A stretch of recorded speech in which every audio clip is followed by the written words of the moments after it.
Good morning, everyone. We're just going to take a moment here to make sure we can be heard in the Zoom webinar. Wasn't I heard directly, was it? No, not you. Are you able to hear us? Yes, we're hearing you well on Zoom, Stan. Thank you very much. Chair Pyska, we are ready to begin on time. What was that? Yeah. We'll figure it out. It's just something that dawned on me that I'm like,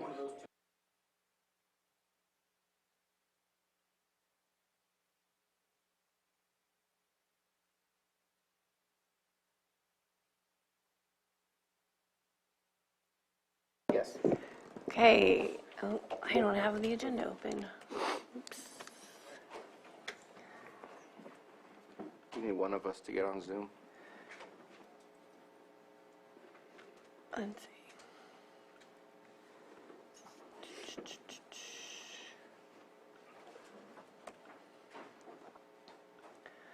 Okay, good morning and welcome to the June 15th Board of Supervisors meeting, day 2 of budget hearings. We'll call this meeting to order. Do we have a moment of silence? Anyone? Okay. Nothing new, thank goodness. Thank goodness. Okay. All right, then we will just stand for, yes. I could just, yesterday there was a fire in Clear Lake Oaks, the Henderson fire. From what I see on I haven't really seen the number of containment, but I know on the watch it says that it's 20%. But I was there last night. They did a wonderful job, a lot of resources, and I just wanted to highlight that it is starting to become, that's the first one from what they're saying. Let's start making sure our risk is lower.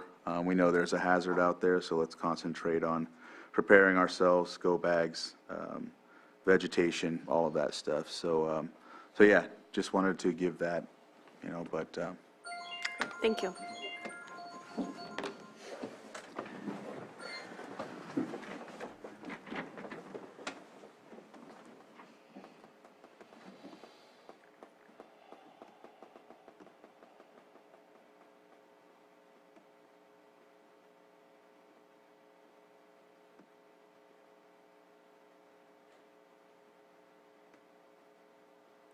Genevieve, do you want to lead us in the pledge? I pledge allegiance to the flag of the United States of America and to the republic for which it stands, one nation, under God, indivisible, with liberty and justice for all.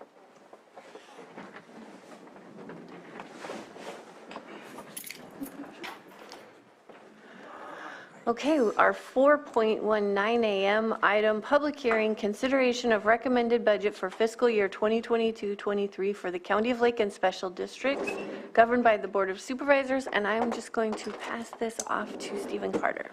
Okay, first up today is Social Services Department, and I will turn it over to Department Head Marketan. Board, Crystal Marketan, Director for Lake County Department of Social Services, and Executive Director for Section 8 Housing, Area Agency on Aging, and Public Guardian, Public Administrator, and Public Authority. Okay, and this morning I have with me our new Administrative Deputy, Kelly Page, and Kelly will take us through the budget to start.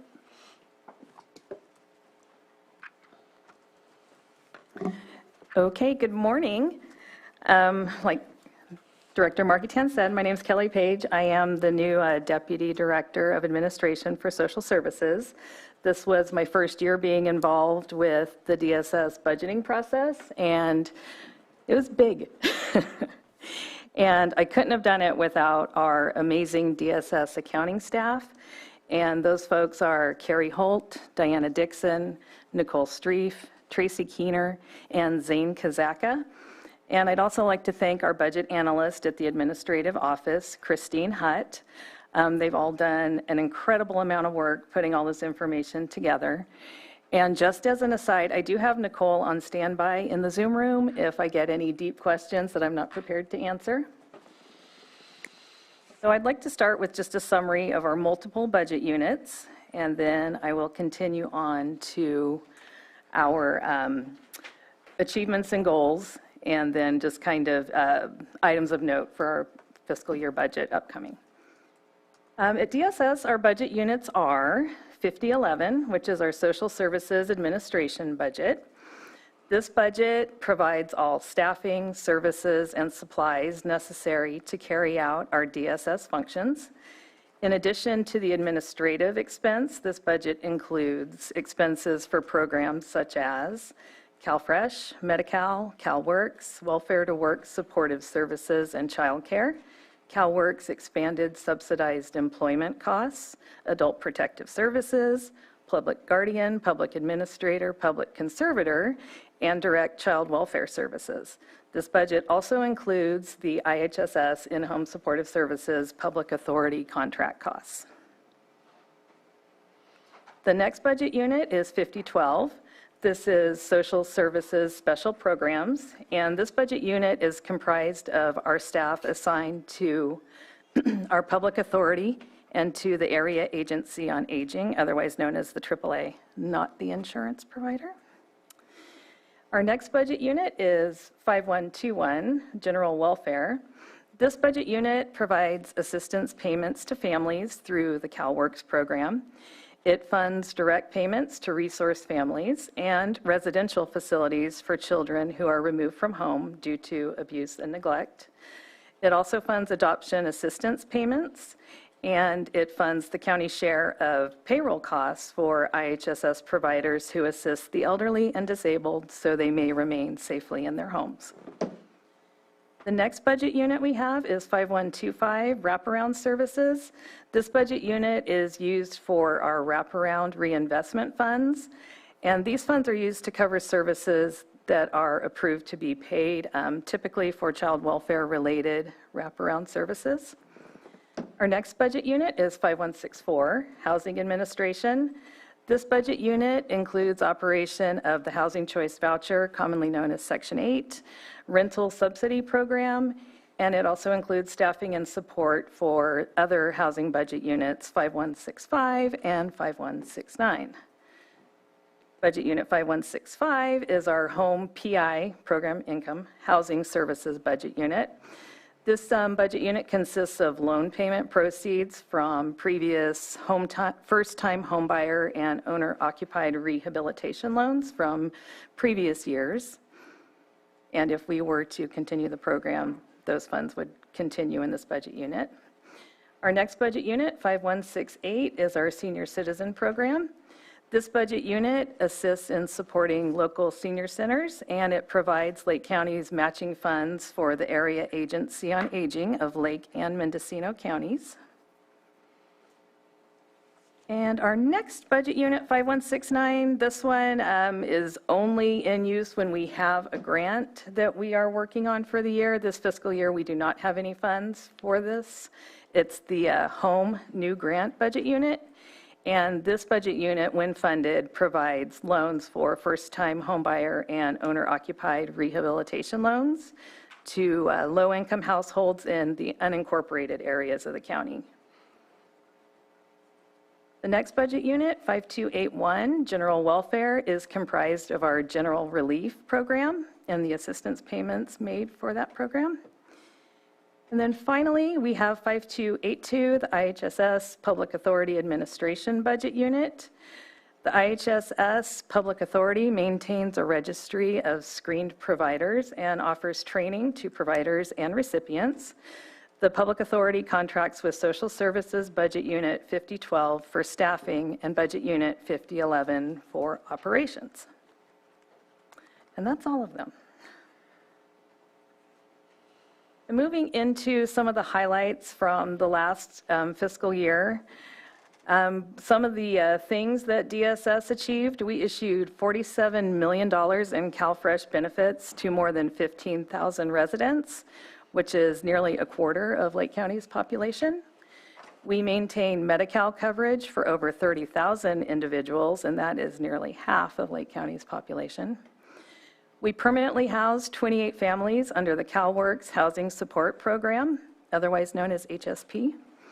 We supported 2,300 in-home supportive service recipients with 2,000 providers. We successfully implemented the HomeSafe program for enhanced case management of particularly vulnerable APS clients. And using the provided adult protective services expansion funding, we added staff to more adequately serve the individuals in Lake County. And the very last one, which is somewhat near and dear to my heart, our public housing authority successfully opened our housing choice voucher wait list for the first time since 2016. So that was a big deal for us. Goals for the upcoming year are in line with several of the Lake County Vision 2028 priorities. And just a few of those are, DSS will continue to lead the mass care and shelter effort during disaster preparation and response in partnership with local, state, and federal sheltering organizations. We plan to transition all applicable programs back to normal operation with the end of the public health emergency. We are going to expand outreach for Medi-Cal and CalFresh programs to help serve as many eligible individuals as possible. We are going to continue to pursue creative ways to recruit and retain staff to reduce our vacancies in order to deliver the vital services needed for the residents of Lake County. We are also in the midst of creating a plan to consolidate building space more appropriate to serve our staff in the hybrid work environment. And a goal that we pursue every year, we are going to continue to research and pursue technologies that will strengthen our abilities to meet our reporting requirements, reduce inefficiencies, support staff, and provide excellent service to our customers. And now I'm just going to do an overview of the budget in general and speak about some significant changes from previous years. As your board is aware, the DSS budget is primarily comprised of state and federal dollars. The total recommended budget amount for this fiscal year is $66 million for all combined budget units. The bulk of our budget is derived from funding generated through continuous time studying to state and federal funding sources. As with many other departments, our department has struggled a bit with filling all of our vacancies. At the present time, and this is as of yesterday, our overall vacancy rate is 18%. This is a bit of an improvement over last year when we were at 21% at this time. And we do continue to dedicate 3 full-time staff to recruitment, retention, and supporting our existing staff. We also fund a full-time position at County HR.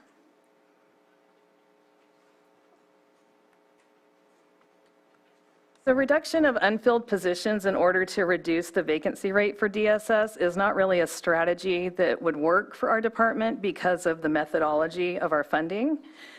Over the years, we've developed program staffing numbers based on mandated and required tasks. Our funding is based on time studies completed by staff. Every person at DSS has to assign their time to an appropriate time study code in order to draw down the appropriate task-related funding. Eligibility specialist and social worker time studies are used to allocate costs across the department.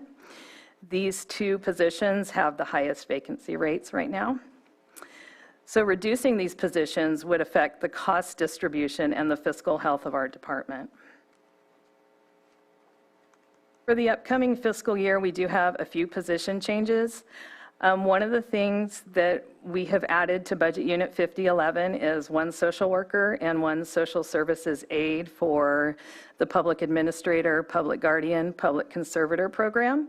We are requesting County General Fund to help us fund these 2 staff positions. We've also added 4 FTEs for 8 part-time janitors in place of the current extra help positions. And then we're also taking our extra help lead janitor part-time position and making that a permanent part-time position. So it will no longer be extra help. For Budget Unit 5012, we added 1 position, a long-term care ombudsman coordinator, and I'll speak a little bit more about that position. This we're also requesting some County General Fund to help pay for. And in that same Budget Unit 5012, we did remove 1 staff services analyst senior that was not being used. Our capital asset request for this year is $100,000 for financial management software. This was something that was in our budget last year. We were delayed due to some compatibility issues that needed to be resolved with our current Access database. It is definitely not able to keep up with our needs, so we need to look at something a little more robust, and we do plan on pursuing that this fiscal year. I spoke a little bit about our general fund requests. We do have 3. We have our continuing amount of $75,426 for one staff position in the Housing Administration Budget Unit 5164. This is an ongoing amount that has been paid, I believe, since last fiscal year. The programs delivered through this budget unit are funded by the Department of Housing and Urban Development, otherwise known as HUD. The programs include the Housing Choice Voucher Program, the Emergency Voucher Program, and these programs are not funded very well by HUD in the administrative side. Typically, a housing authority would be part of a larger diversified agency where income is derived from several different sources to help pay for the staff positions, and our housing authority is quite small. Our second request is both a continuing amount and a new request, $103,153 for budget unit 5168, senior programs. The additional $32,505 we are requesting this fiscal year is reflective of the portion of Lake County's share of costs to add a staff person per the corrective action plan we received from the California Department of Aging, Office of the State Long-Term Care Ombudsman, and our AAA staff did do a presentation to your board on April 11th, 2023 to discuss this request. This addition of staff by the California Department of Aging is an unfunded mandate. They basically told us you have to do it, but we're not going to pay for it. And it has to be approved by both Lake and Mendocino County to implement the change. We do have the approval from Mendocino County recently, and now once approved by Lake County, we will be able to implement this new position into our AAA. The third request is a significant change. It's a new request. We are requesting $125,189.94 to cover the 2 staff positions for the public guardian, public conservator, public administrator programs. And we do have a presentation to explain this request, which I will be passing to Director Marketan. And just to sum it up, the total request for the year from general fund is $303,769. And that is the end of my overview, and I would be happy to take any questions. Unless we want to go right to the PowerPoint. Are there questions? I'll listen till the end before I ask questions. Okay. So we'll go ahead and do the... We're going to start with the public guardian. Administrator PowerPoint.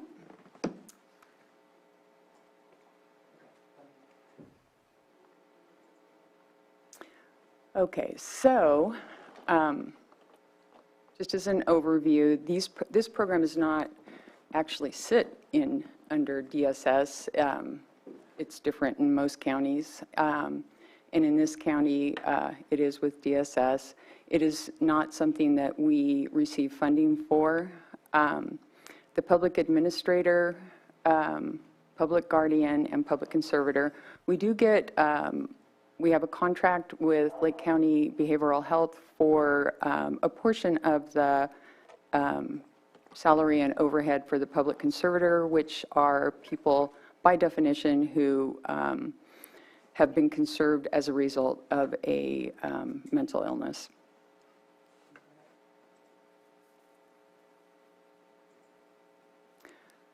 Okay, so the anticipated challenges are, and I'm just going to kind of really briefly hit this. The population of those age 60 and older will increase by 166% within the state, and in Lake County, it is projected to increase by nearly 20%. We already have a disproportionately high senior and disabled population, and so we anticipate that this will appreciably drive up our caseload. And right now, I think we have a later slide here that describes who we have doing this. Go ahead. Okay, here we go. So we have 2 social workers, 1 social services aide, and 1 social worker supervisor covering this caseload. And our caseload is comprised of 38 public guardian cases, 50 public conservatorship cases, and 4 of the public administrator cases. And those cases come, those are people who die without any kind of a plan in place, and so they come to us often where we have to marshal the funds for burial. And that, you know, again, we don't make money in these programs. In some counties they do, because people will die with large estates, and then they get to, you know, those offices get to actually get that money back once the estate is settled. But in Lake County, that's not really, in most small counties, I'm sure, I know it was true in Del Norte County, there really is no income like that. Go ahead. Okay, so the public administrator program has been an increase in a number of referrals, and this is one I was mentioning. Individuals who have passed away without someone willing or able to manage the affairs. Unfortunately, our staff are unable to keep up with the number of referrals received in this service, in addition to the time-sensitive needs in the public guardian and conservatorship case management workload, where, you know, people are still alive and need immediate service. And so this one does end up getting fewer staff hours dedicated to it by virtue of not urgent need. Go ahead. Okay, and then, so for the public guardian program, this serves those individuals who suffer from debilitating effects of dementia and/or similarly organic-related processes. Referrals are received from a multitude of sources, including hospitals, medical practitioners, and adult protective services. And once the guardianship is ordered, the social worker is responsible for arranging placement, managing the client's financial affairs, once the guardianship is awarded. And this is a lot of work, and you can imagine, you know, when you think back at the number of staff we have working in this area, it really is a difficult program to work. And the other thing that contributes to that is the lack of available placement. So we know that California is aging. We had those demographics at the beginning of the slides. And the placement availability has not kept up with the demand. And so a recent case, and I'm just using this as an example, we were unable to find placement for several days for someone who was placed by the public guardian officially, and eventually she was held at the hospital, and that's a cost for the hospital, and so there's some tension around that. And ultimately, the closest placement we could find was 10 hours away. So the 2 social workers left at night once we were approved for that placement and drove this client to Glendale, and, you know, had to stay overnight and so on. And so, and it's not unusual. It is, there's a true lack of placement in the state of California. Public conservatorship program. This is the one that we provide services, really it's placement services and ongoing case management, but the conservatorship itself is done through, or we do the conservatorship, but on referral from behavioral health. And it also includes something called the Murphy's conservatorship, which are those people with mental illnesses who are also incarcerated. And so different kind of placement needs there. And again, most of these people who are under an LPC conservatorship require placement, and typically it is out of county. Okay, and I think we can skip this. I mean, there are a lot of similarities in terms of the case management, but it is really just what program the people fall under is different based on, is it a dementia-related thing, Alzheimer's, that kind of thing, or is it mental health? So the funding for these programs, the programs are state mandated. They do not fall under social services. We do not receive funding from the state or the county to operate these programs. As I mentioned, we do receive some money from behavioral health they don't entirely cover for the PC social worker, but it does, defray from the cost for social services to provide these programs. Okay, go ahead. So we anticipate a significant increase in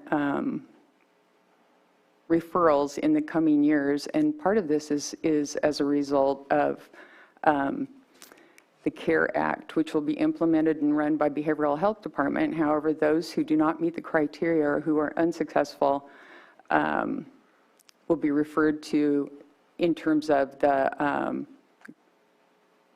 services at behavioral health, will be referred to the public guardian office.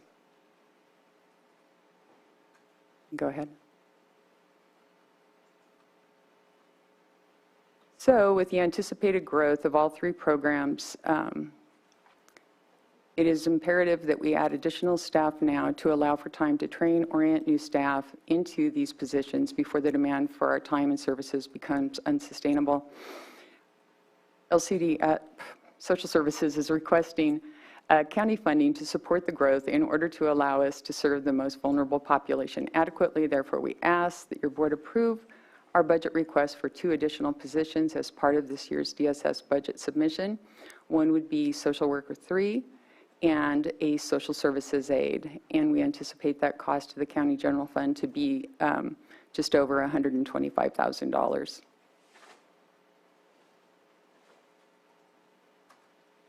That is it for that one.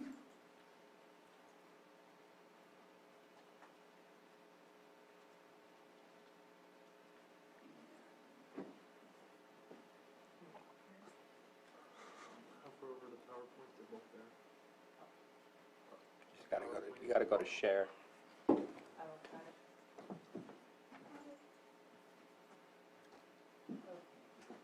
And this one is really, it's a look at our vacancy, recruitment, and retention, in addition to the efforts that we have made on following the board's direction. We have invested considerable resources in time, employee staff time, and then also funding to bring our vacancy level down to below 15%.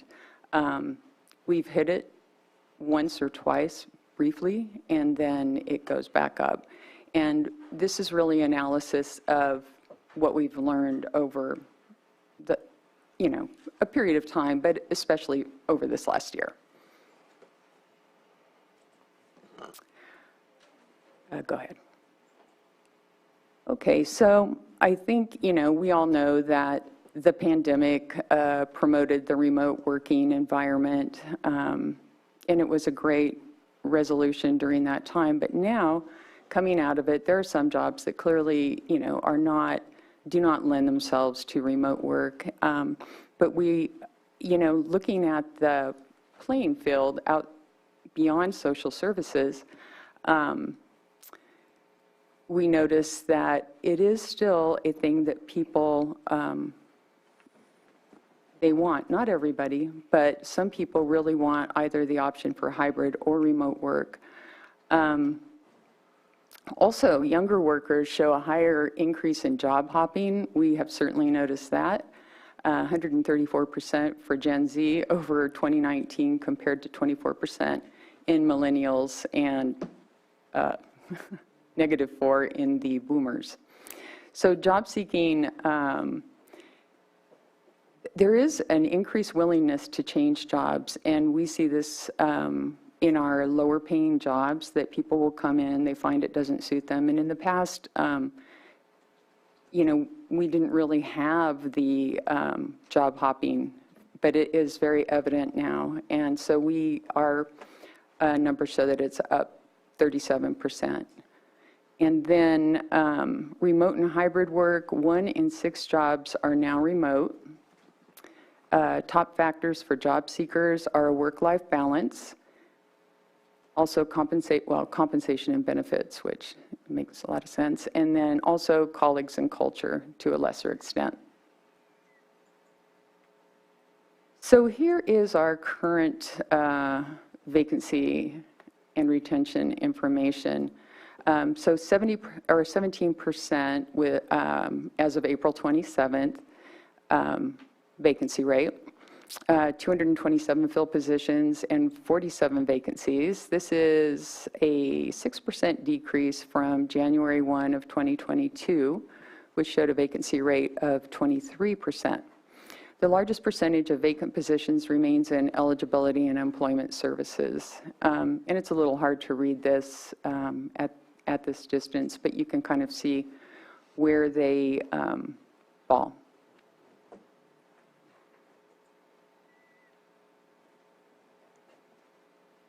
Okay, hiring and separation. Our retention rates in 2022 dramatically improved compared to the previous 3 years. In 2023, however, we hired only 9 new staff as of the end of April. This is 25% less than the average new employees hired in January through April in the years 2019 through 2022, and 44% fewer than were hired in January through April of 2022. And there are some reasons for this that I think are on the next slide. Go ahead. So these are the strategies that we have employed. All divisions of LCDSS, including the management and non-management staff, devote a significant amount of time to the resources toward initiating recruitments, reviewing applications, conducting interviews, and new employee orientation. So we do continue with having a full-time 3 staff for staff services and support. These positions are assigned specifically to recruit and onboard, in addition to ongoing staff support. We pay for a full-time analyst in Human Resources Department, whose duties include assisting with recruitments, onboarding, and personnel-related needs. And we spend about an annual amount of $171,000 exclusively on recruitment and onboarding. That one is... So it's really a list of the onboarding strategies that we have used, and none have really markedly changed anything. And so I would say, we continue to look for options, but I think what we're doing is significant, and I don't know how much more we can do. We have not had a lot of success with the hiring incentives. People are concerned that they're too difficult. So like if a staff person refers a friend to work at DSS, and I have personally talked to more than one person who has not successfully been able to get that hiring incentive for the referral, even when the person is hired, because there are a number of steps in order to make it work. So I think it's a good concept, but has not really, I don't hear about the ones that have worked out, though, so I will say that. Okay, go ahead. Okay, and then for our employees, looking at salaries versus inflation, in 2022, there was an 8% increase from previous years in California, and then again in 2024, or 2023, a 4% from the previous year. And at the same time, the salary schedule was a 2% increase on each year. And so it is, I think everyone's aware of this. Salaries are not keeping up with inflation.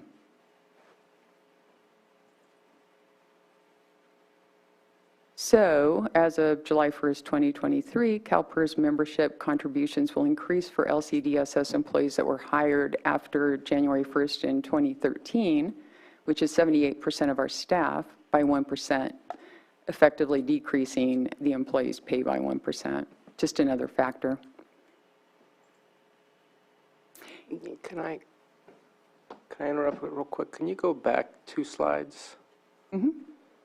So the salary schedule for LCDSS, it says 2% and 2% on 22 and 23. I'm trying to remember. I thought there was a 5% across the board for everyone. Was that 21? It's just before the time period she's talking about where we brought everybody up to 80 and 85 and then 85 and then starting. So there was a 5% before, and what was the, I guess, average, because every position was slightly different in the original 2020 changes that were made on average? Do you know what your department received? I don't, not offhand. I could get that information. Okay, I just think it's important because we're looking at the smaller of the numbers, but I think right before that were some larger of the numbers, and so that's why I bring it up. Right.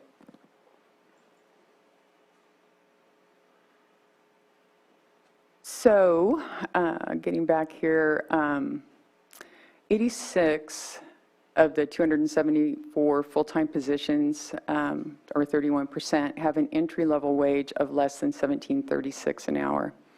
And 19 of those 86 allocations are currently unfilled, accounting for 46% of total unfilled positions. Go ahead. And then comparison to neighboring counties, and LCDSS jobs are in competition with other counties more so now than ever before because of the ability to work at a hybrid or completely remote level.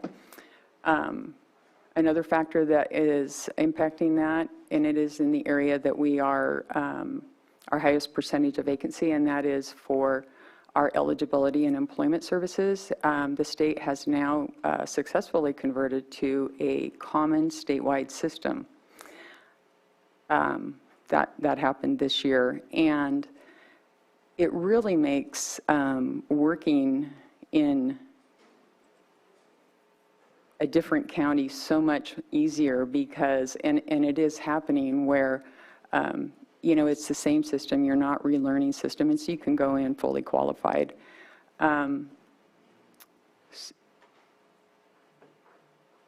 And we do have, this is an area that we cannot get fully staffed, and I do think this is a huge factor. We do have employees who have left for Napa and Sonoma County and are working remotely. And so I feel that I think later on here we're going to get into how much money comes through that division of the department and into the local economy. It's a lot. And so it's important that we're really cognizant of that relationship and that we, remain able to deliver the benefits because it would have an impact on the, not only the recipients but the local economy. So this is some comparison to neighboring counties, remote hybrid work and benefits. The following neighboring counties all offer remote and/or hybrid remote work schedules. While not all positions offer remote work, the majority of positions offered in the above counties are eligible for either a hybrid or fully remote schedule, meaning employees can live in Lake County, I already said that, while working a higher paying position out of county. So employee benefits are necessary to remain a competitive employer. decreased CalPERS benefits for employees hired after the Pension Reform Act in 2013 is one of those concerns, because that's always been a huge part of working for the government. It's a definite incentive, and one that I've been working for the government for 28 years, and I didn't think much about it initially, but now I'm like, wow, I'm really glad I did that as I near the end of my career. So health insurance benefits are less robust and too costly, and so many of our families do not enroll their family members. They are they're on Medi-Cal. So due to the number of variables amongst insurance plans, a direct one-to-one comparison between counties is not possible. So we did try, but that was not something we were able to really get. So there is a higher county contribution with our insurance and less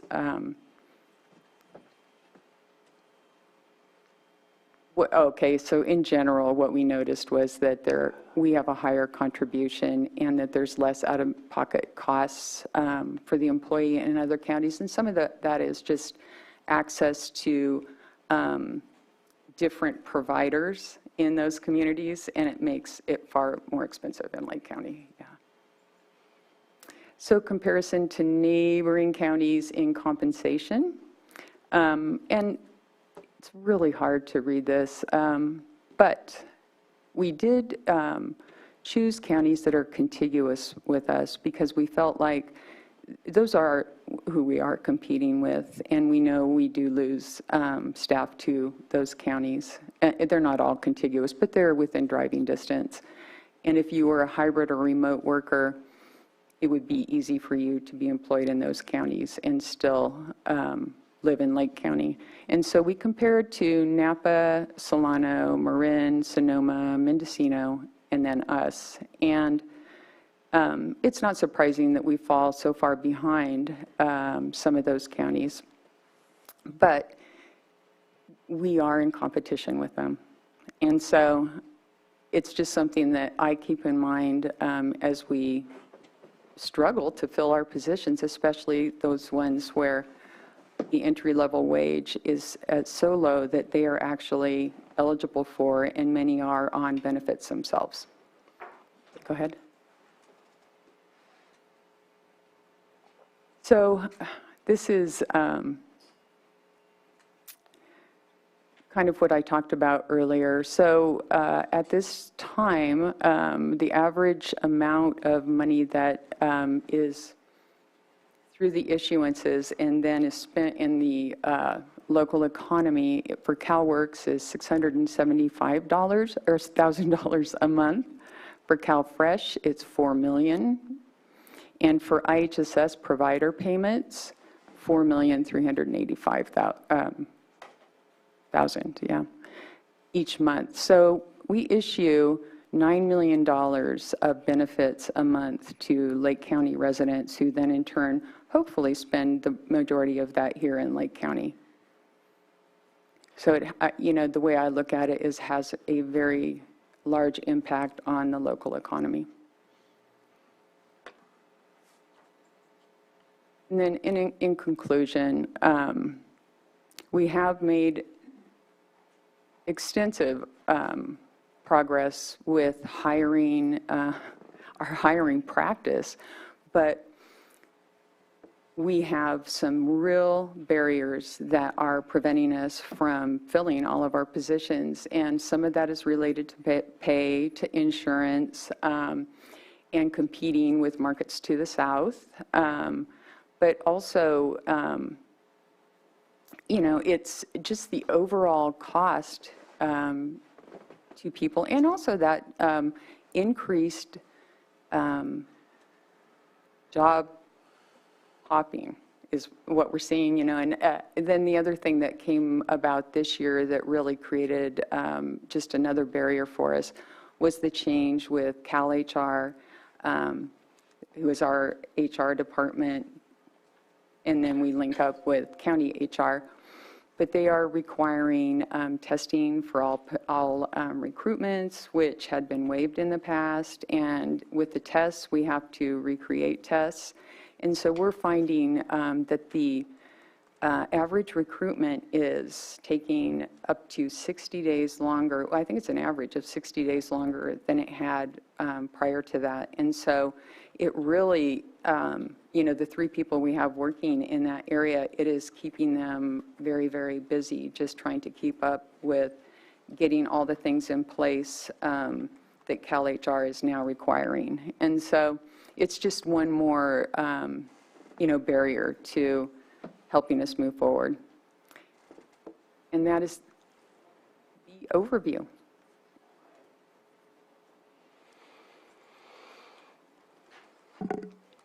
Supervisor Spatier?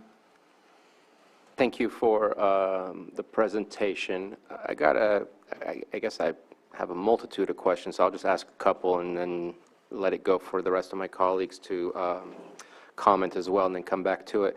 I see in your positions that you have allocated for you that you have office assistant 3, and it was one of those that you were saying was paid low, but I don't see office assistant 2. Do we not have an office assistant 2? There was a 1-2 series, and the 1 was below. So it's just office assistant is office assistant 2, and it's the lowest. Okay, I just wanted to make sure that there wasn't something missing there. I think that, and we kind of had a similar conversation with behavioral health. If it's a position that's unique to your department, such as social worker or things like that, which I'm going to guess is probably unique, and that there's not a whole bunch of others outside of your department in other departments, and the fact that we could tell the state this is what it costs to run DSS, I believe there's the possibility of increased revenues for you to be able to take care of that. I'm wide open for listening to what changes we can make to that, go through the class and comp, and come back to the Board of Supervisors. If that's something that doesn't come out of our general funds and that's able to be paid for through DSS, yes, let's take a look at that.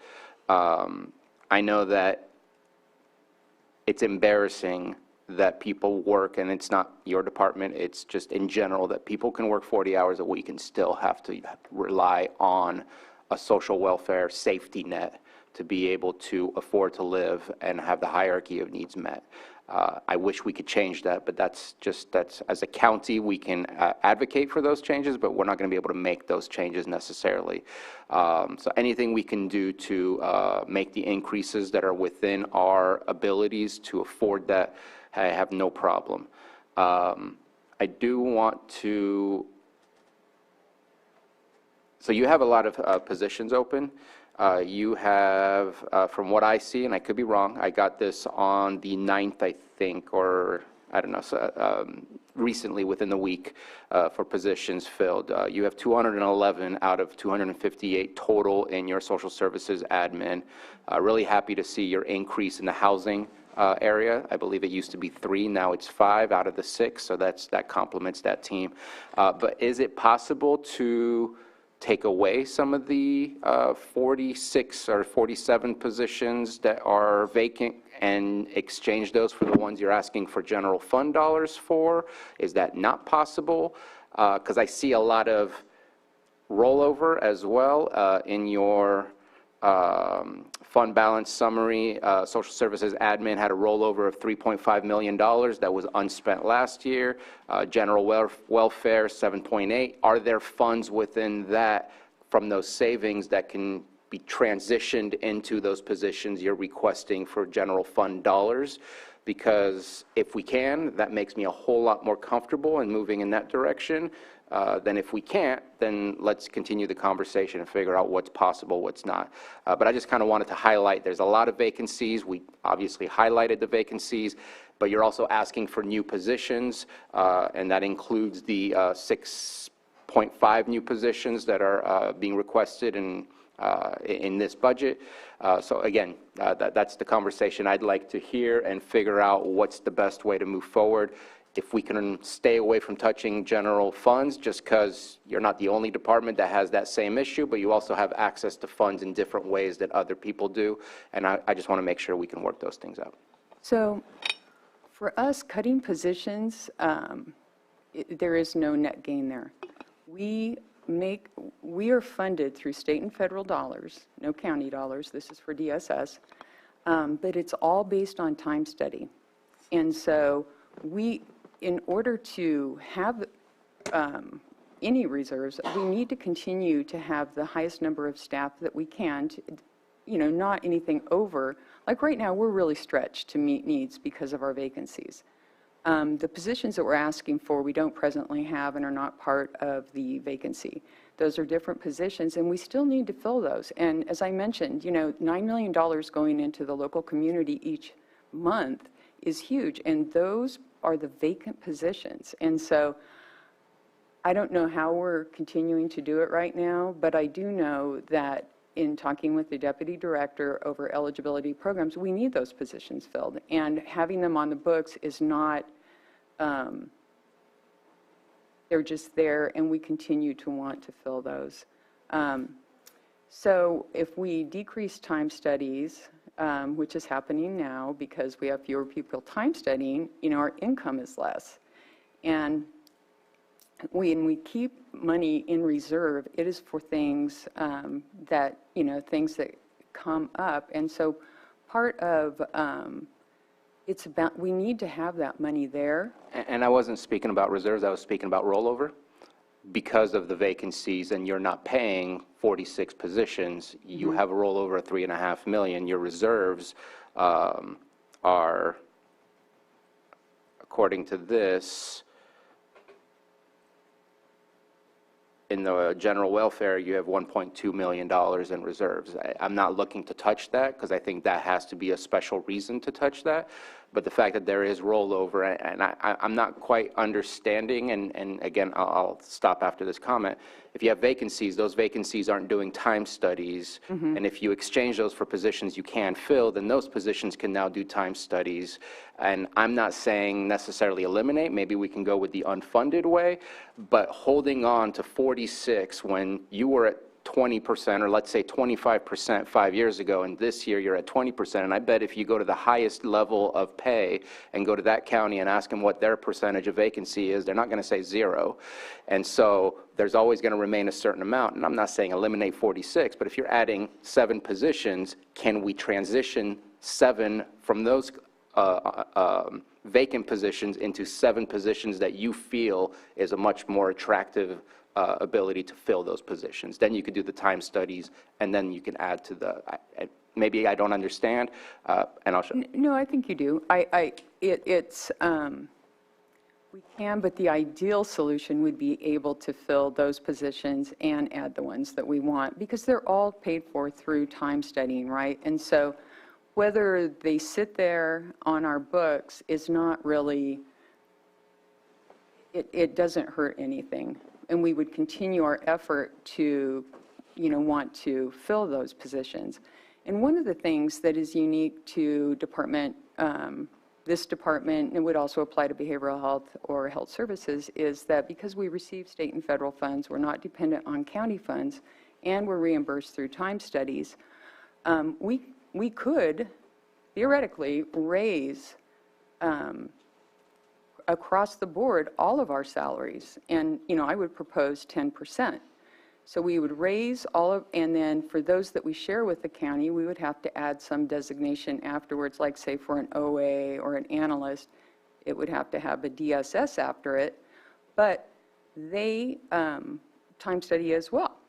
And while we don't get directly reimbursed for them for their time studies, pulling down the additional funds for those that we're directly funded for would pay for them to also receive the same percentage of increase.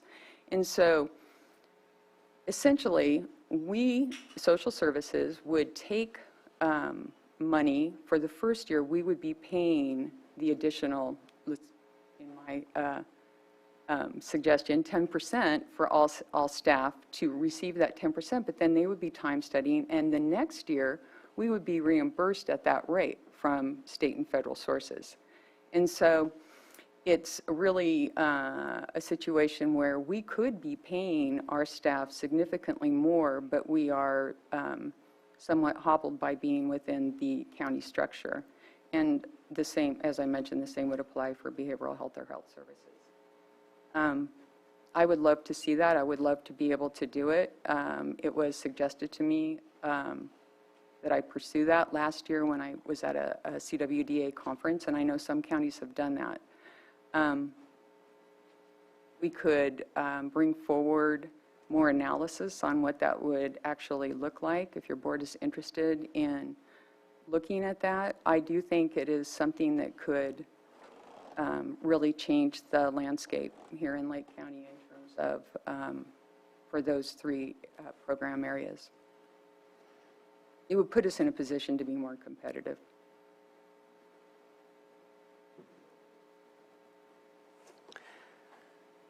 Do you have something?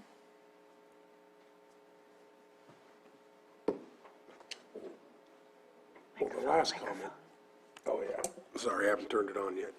So the last comment, obviously,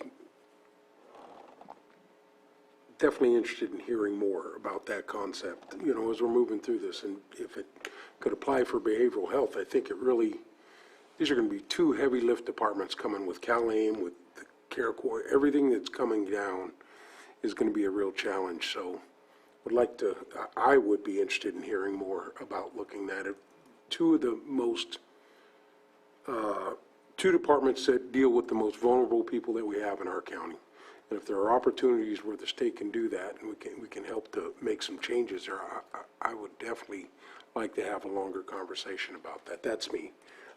You know, ultimately, when we talk about it being competitive, you said it numerous times here, you know, at this hearing today. So I would be interested in at least looking at the concept. Not saying we're going to move forward with anything, but, you know, if there's an opportunity where the state is funding that and there are ways to do it, then we should have that conversation. I think Supervisor Spatier, though, is right on with the conversation. I know that our departments are all, when they have those positions on there, they want to keep them on there. But I really think there is an opportunity for us to look at the exact way you're saying, moving the funds around. Maybe we are taking, and I know we're adding 7, but, you know, maybe we take 10 positions off of the 46, get it down. I'm just throwing it out here to look at that. To move funds around, I think would be the appropriate way to do it. Because I know ultimately you want to fill all those positions, but we know realistically that's not going to happen. And if we could move those funds around in the budget, I think is the best way to go forward. You know, I know that's a challenge, you know, it's, but I think we need to continue that conversation. And maybe today we can make some decisions and kind of move in that direction. But I appreciate all the information that we're given today. And yeah, the $9 million is very important. That's going into our community. And the reason is because we know that it's going to the most vulnerable folks that usually can't travel out of the county, that usually are spending those funds here. But I think Supervisor Spatier is spot on with the conversation we're having right now, or at least that you've started. So I hope you guys will understand we're working together to try and improve it. I think Supervisor Spatier is a great suggestion, but I think the suggestion about changing that time log and how we're paid, or, you know, time tracking on how we're paid for the employees gives us that opportunity to make a change. Because these two departments, Department of Social Services and Behavioral Health, are going to, over the next decade, encounter some real challenges, just as you're presenting today. Hey, you got to do this, but we ain't going to fund you. So we've got to figure out a way around that. So I think you're on the right track, Supervisor. Supervisor Crandall.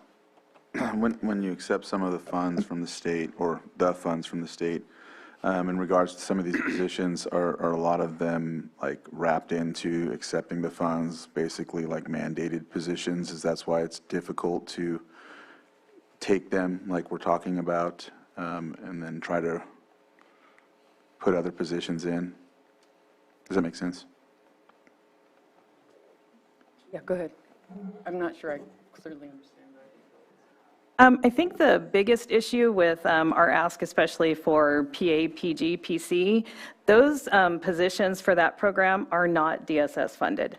So their time study doesn't draw down funds. That's why they are unfunded positions. In a typical DSS department, you wouldn't see them folded in. They would be more of a county position. So having those positions under DSS is the way we're set up, but their time studies do not draw that state and federal funding. We have to find other ways to fund those positions. All right, thanks. Just to clarify, you had kind of two asks for general fund. That was one of the asks, and then the other ask was for DSS to basically have general fund front you for the first year, which then would get paid back through the time studies in the following years? Because I think you asked for up to 300,000, and the PA, PCPG Yeah, was like PAPG. 135 or 150, like half of it basically, right? So Right. there was kind of two general fund requests. Right. The other one was our long-term care ombudsman coordinator. That amount that we had spoken about before when we brought the presentation to the board, that was a mandate from CDA where we have to add the position, but they're not going to supply the funding. So that was 30,000, right? Yeah, an additional 32,000.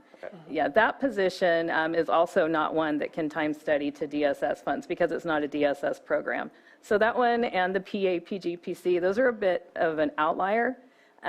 They don't work the same way as our DSS funded positions. So they're really a struggle for us as DSS to fund and have robust services when we really receive no funding for them. I'm going to ask another question real quick. You have 3 requests? Because again, I'm trying to figure out where the 300,000, because I only have 150 and 30 now, so I'm up to 170. There's All another right. missing pot here that you're asking for. Okay, so the next amount is for our housing authority. That's an ongoing funded position that we have had approval for general fund use, I think for about 3 years. We just filled the position this year in February, so it didn't really hit until that point when we are actually using general fund to pay that position. Our HUD administrative funding is just not enough to have sufficient staff for our voucher programs and the other programs we administer through the Housing Authority. That too is not DSS funded. So another outlier that's difficult to fund. But aren't we trying to develop another housing program outside of DSS once we have our position allocated, filled and consolidated? So those are positions that we would have to Eventually, eventually. depending on, what type of comprehensive housing strategy the board, accepts and adopts. But right now, it's my future vision on it is I don't know exactly. It's the thought. That's my thought process. But I don't have a work plan to show you or a work plan or a person to implement it. But it is going to be in the future part of that strategy if we can develop this program. I would also like to add to that. So Kelly is correct. I think it was in 2018 maybe that we had a conversation with Mendocino County that has it's a more diverse housing authority there, where or it's a housing commission that has multiple programs, not all under HUD, but all housing related. And what that allows for is to diversification. So they can actually do construction, they can own facilities and then get the rent on that to help develop other programs and services. And this is how most housing authorities actually operate.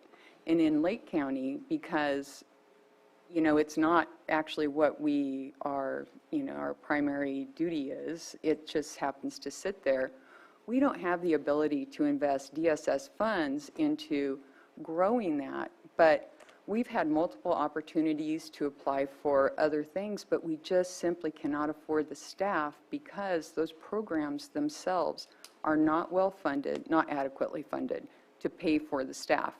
And so it really requires having people who are knowledgeable in development and in looking at the ways other housing authorities create wealth, really, and then they take that and then put it back into the community.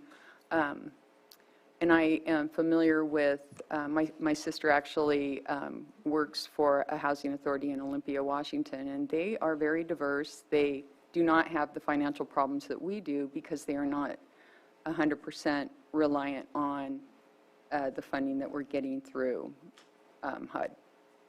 So it's, it would be possible, but it would not something that is in the bailiwick of DSS. I don't have that kind of knowledge, and it would really need to be paired with, the whole development piece. And she is correct. That is the thought process, that you have affordable housing, help workforce housing, help invest in affordable housing. So you have a portfolio of housing assets that you can reinvest in. So it sounds like we need to keep this program going at any rate until we figure out what our strategy is. Okay. And then for the public guardian and public conservator programs, I think that's all going to change with Care Court as well.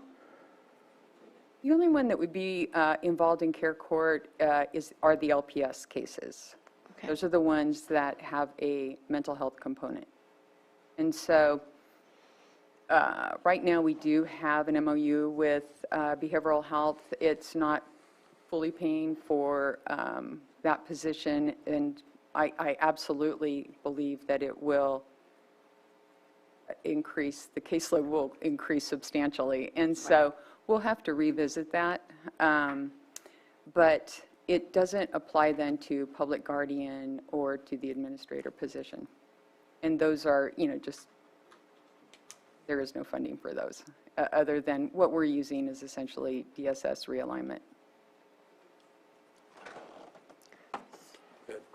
Just to follow up on the housing conversation, and ultimately out of our Economic Development Committee, we've had these many conversations as a board, as committees. So yeah, the long-term vision, I really do see pulling that out of DSS, creating the housing authority of some sort, and really moving on.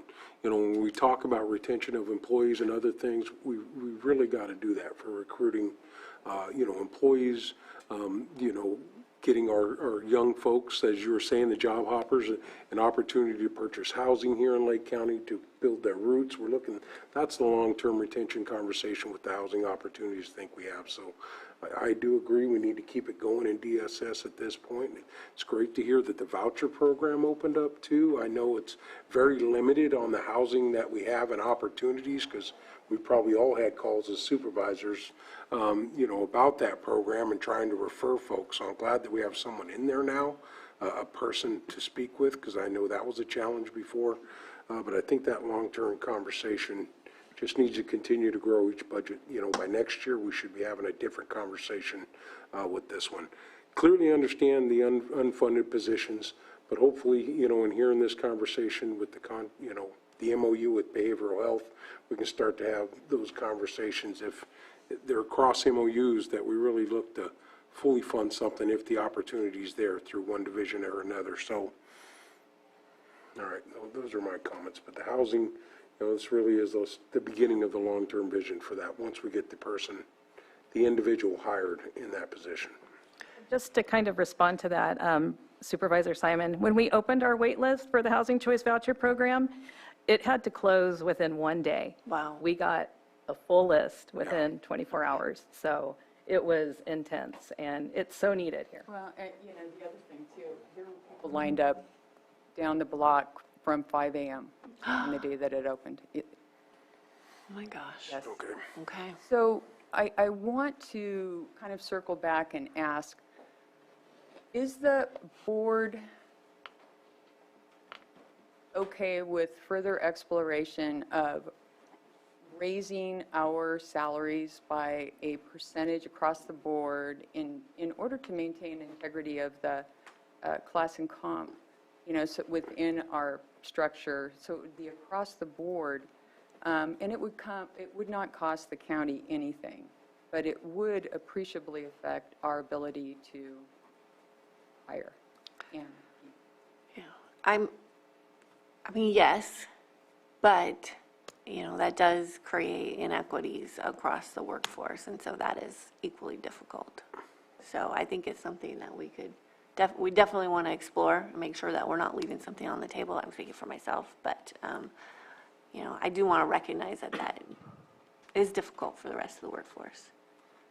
And I understand that and have compassion for that also, but at the same time, it's a tool that we have available to us, and Yeah. Would that include IHSS workers too? yes. Okay. Oh, not, No. no, No. not the No, the would providers, not. the social The workers. staff who run Yeah. the program Yes, is what she meant. Yes, right. staff for the program. Supervisor Sabatier. Break it down.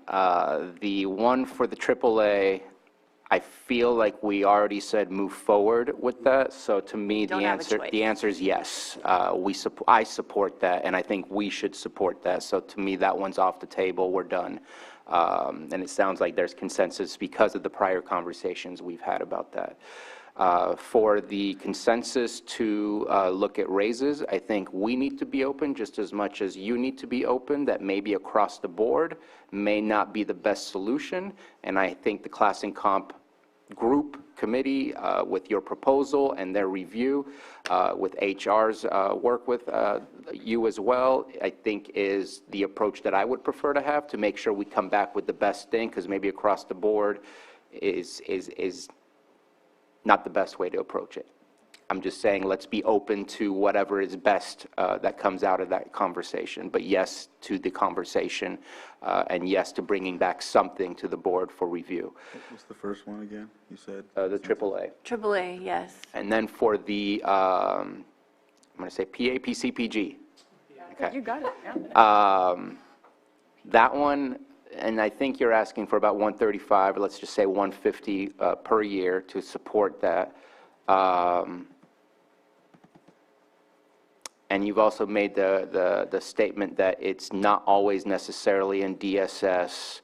I'm kind of curious if there's been a conversation on either how to share the program. Does it really need to stay in DSS? Does it need to move over to behavioral health? Just to see, because there's some overlap, potential gray area crossover, and I'd like to better understand, is there some of the, and I don't know if the right term is clients, but the folks that are under those programs, is there some that can slide into behavioral health where behavioral health can get reimbursed for some of those? Are we already making sure of reviewing that? Or because it's in DSS, that review may not be from the perspective of behavioral health to fully say yes? I'd like to approach that in more of a, yes, we need to do something because it's going to increase and our staffing is not capable to handle that increase. But rather than saying yes to just what's in front of us today, I'd like to ask for maybe a formation of a small committee to discuss it and figure out what the best approach to the increase is, rather than just saying yes today to that. And maybe in September being able to come back with, this is what we've decided is the best approach to do this, because it is a need, and those are people who most likely don't have family around to help them, hence why they're in the program, and don't have the mental capacity or faculties to be able to make decisions or help themselves. And so we just spoke about vulnerable populations. That's pretty much as vulnerable as you possibly can get at that point. And so, Right, and just to be clear, those programs are unfunded mandates. yes. Completely. So but we are bearing all the costs with the exception of what we receive from behavioral health. So that's my perspective on how to approach that last one, and the other two I've given my. The housing? Oh, and the housing, sorry, fourth one. What's the timeline on our housing? Because I know we have hired Ben Rickelman for economic development. I am going to make an assumption that we were waiting for Ben Rickelman to be hired in order to help. We have the other position.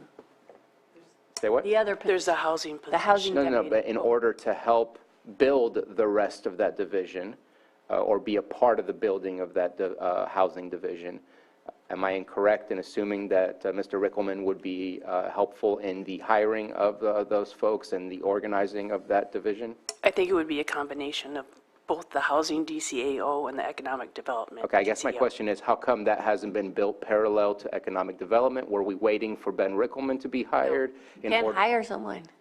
I'm trying. The Okay, okay. recruitment's been open. It's been open. In fact, I have an interview on Friday. One Okay. interview. I've had 2 interviews. We've had 2 interviews. One was a good perspective, but we lost both of them to other counties.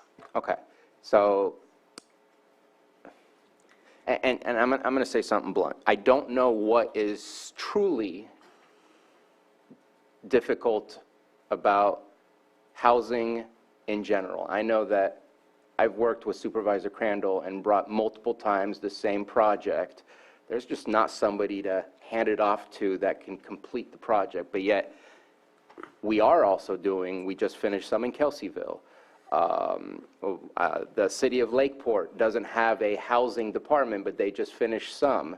The city of Clear Lake is working on some, so it's not impossible. It's just we haven't focused on it. And so I don't want to stop what we're doing, but at the same time, I don't see it as an impossibility. So I just like to figure out where in CDD maybe can we hand off these developers, because we have not been successful, and I'll just stop there, because developers have been interested for subdivisions, and yet we're talking about staffing with more on a division that's not really the business-minded build to do economic development. You're kind of the support for housing development. I don't want to put funding in that to ask you to do something that's not your expertise or your knowledge base. It is clearly not our And so it's area. hard for me to say, let's put money into that. I want to continue what you're doing, but it's hard for me to put money into that when obviously there's a plan, but it's delayed. But why can't we also get that accomplished today? Because we also are, in a sense, because we just did that Kelseyville, I think it was farm worker housing that was built. And No, it's phase 2. It's not farm work. okay. Anyway, well, we're in I don't want to say holding pattern, but we are, because we've created this position. We have this plan. But I'm okay moving forward with this because we have to fund it anyway, and we want to keep some momentum going until we have the players in place to hand them off to, and that's what we're waiting for. We're waiting for that person that we're going to find on our nationwide search. And you have 2 interviews this week, or 1 interview this week, fingers crossed? One already dropped out. And I know that, one of the conversations that we've been having, or I've been having with our CAO, is maybe it's not a person that we're hiring, and maybe it's a firm until we find that. Because what we're asking for is pretty big, and it's been 6 months? 6 months that recruitment's been open. And so obviously, we have a problem there with finding the right individual to fill that. So I want to keep that going. I want to keep this going and make sure that we're not losing the momentum. So I'm okay with moving ahead with that, because eventually we have to pay it anyway. I just wanted to rephrase a question. I know Supervisor Sabatier was talking about positions to eliminate, right, to accommodate for some of the other positions, right? So out of the 4, I think when I mentioned it earlier, I think I just said too much. The basic thing is, out of the 46 positions, how many are mandated? Those vacant positions are in our budget unit 5011 for the most part, and those are truly DSS positions. Those are mandated positions. The asks we're making are for the non. Oh, no, and I'm Okay. fine with that. What I'm saying is that may be the difficulty in trying to eliminate some of these 46 positions because they're mandated. Correct. So I just understand that better. Maybe you said that earlier and I just didn't understand, but Yeah. okay. And those positions do draw down funding, so it's important for us to keep them. Only if they're filled. Okay. So Supervisor Green, you've got your pin up. Yeah, thank you. My first time through this, and so I want to follow the bouncing ball, because I think we're up to 4 asks now, and I think we've already reached consensus on 3 of them, but I don't necessarily understand what they are.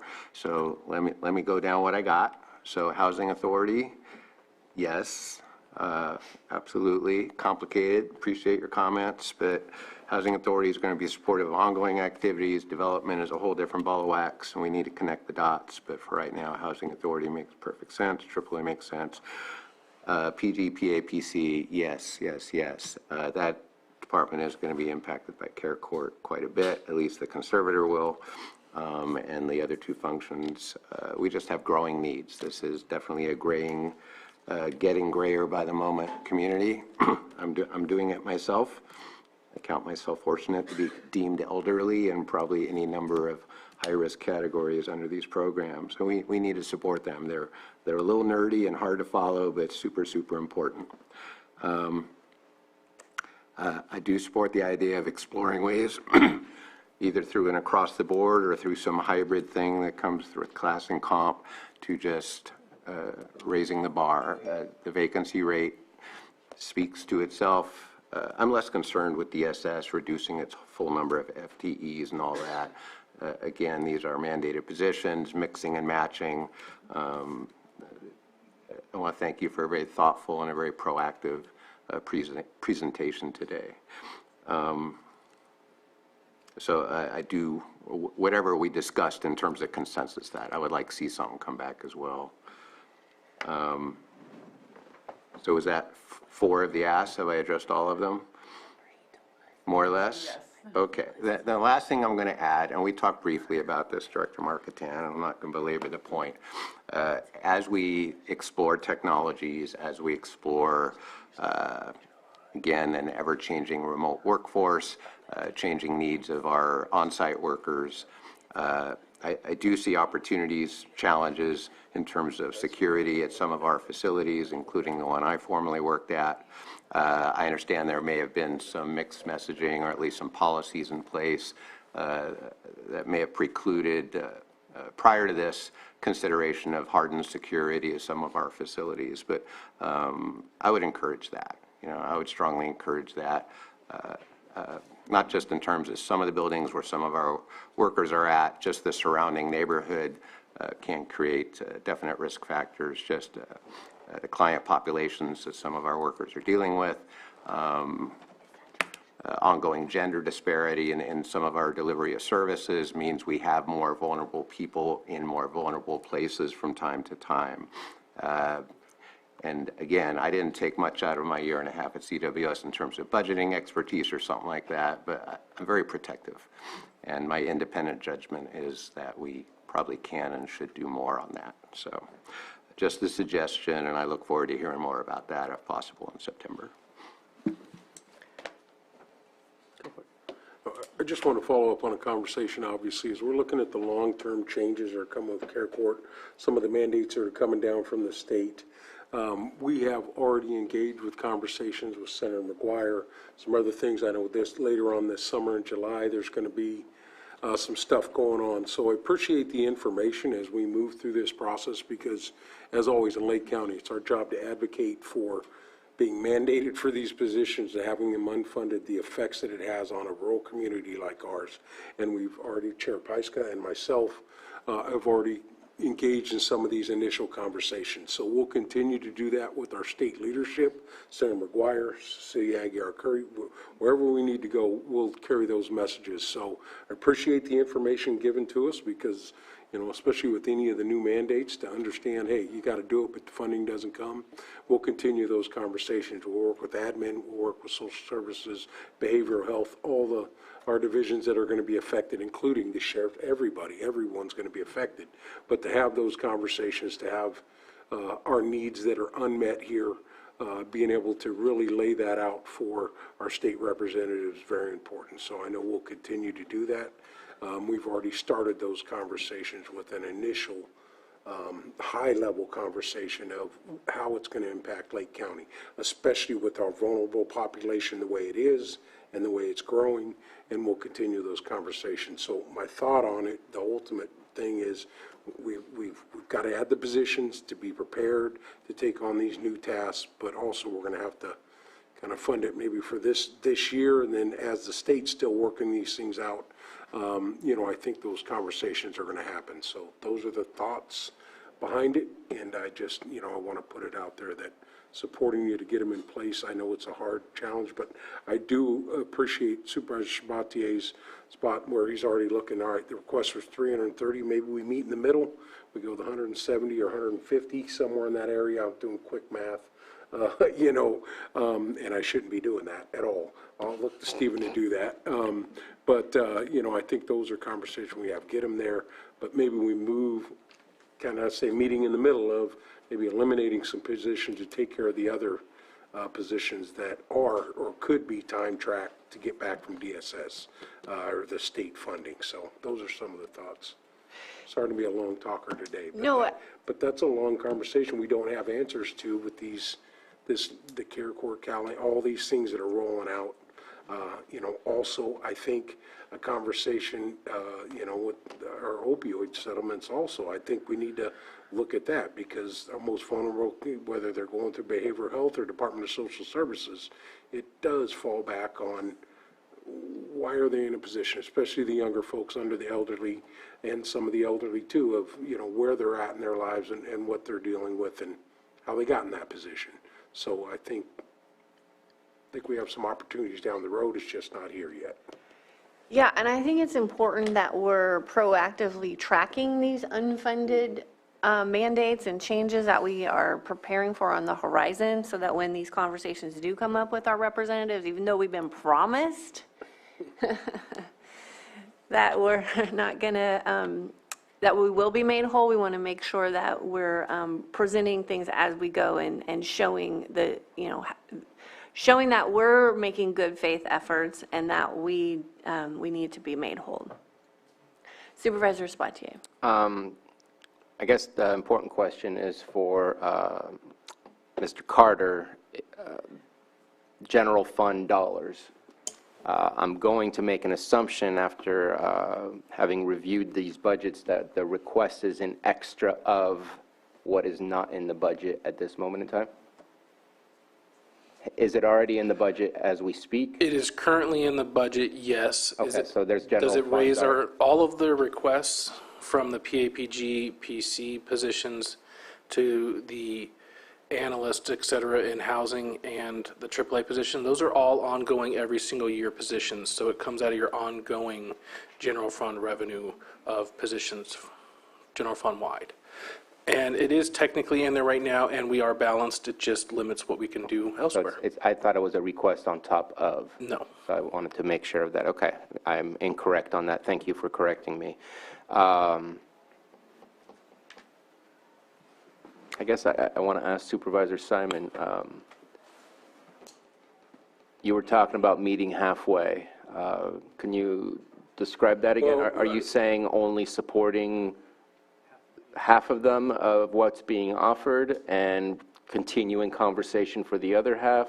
I just kind of want to understand what that is. So 7 employees, correct? 7 positions, that was the number we were talking about. Am I wrong? For the general fund ask, we are asking for 2 positions from general fund. One increase to a position that would be partial generally funded, and then one that is currently funded by general fund continuing. So a total of 4. For what we're asking, yeah. It's an analyst in the housing. It's sharing the AAA ombudsman. That's kind of a done deal. Have to do that 33,000. Don't even, por favor, play with. I thought there were some housekeeping folks. There's 1 housing analyst and then 2 in the PAPG PC that are up. I think the Janitor janitors are position. Yeah, the janitorial staff, since they are truly year-round employees, we want to make them permanent part-time rather than extra help. That's what that change So I is. guess that's where I got the other numbers from then altogether. Yeah, that's That's under DSS funded. That's a county-wide shift. TSS, okay. So that's where I got my numbers. And then thanks for the clarification, because I was thinking in the early conversations too that this was a request on, the 330,000 was an additional request that came here today. That's what I thought as That's well. where I was, that's where and so when you answered his question, that answer, I was like, oh, all right. I thought it was something that we were requesting today as additional. It was an It is explanation. additional over last year. It is just, I asked department heads to tell the board if there was any general fund, if you're non-general fund department, to explain to the board what the general fund you already have and/or what you're requesting new. So the two PAPG positions and PC are new, but they are currently in the budget.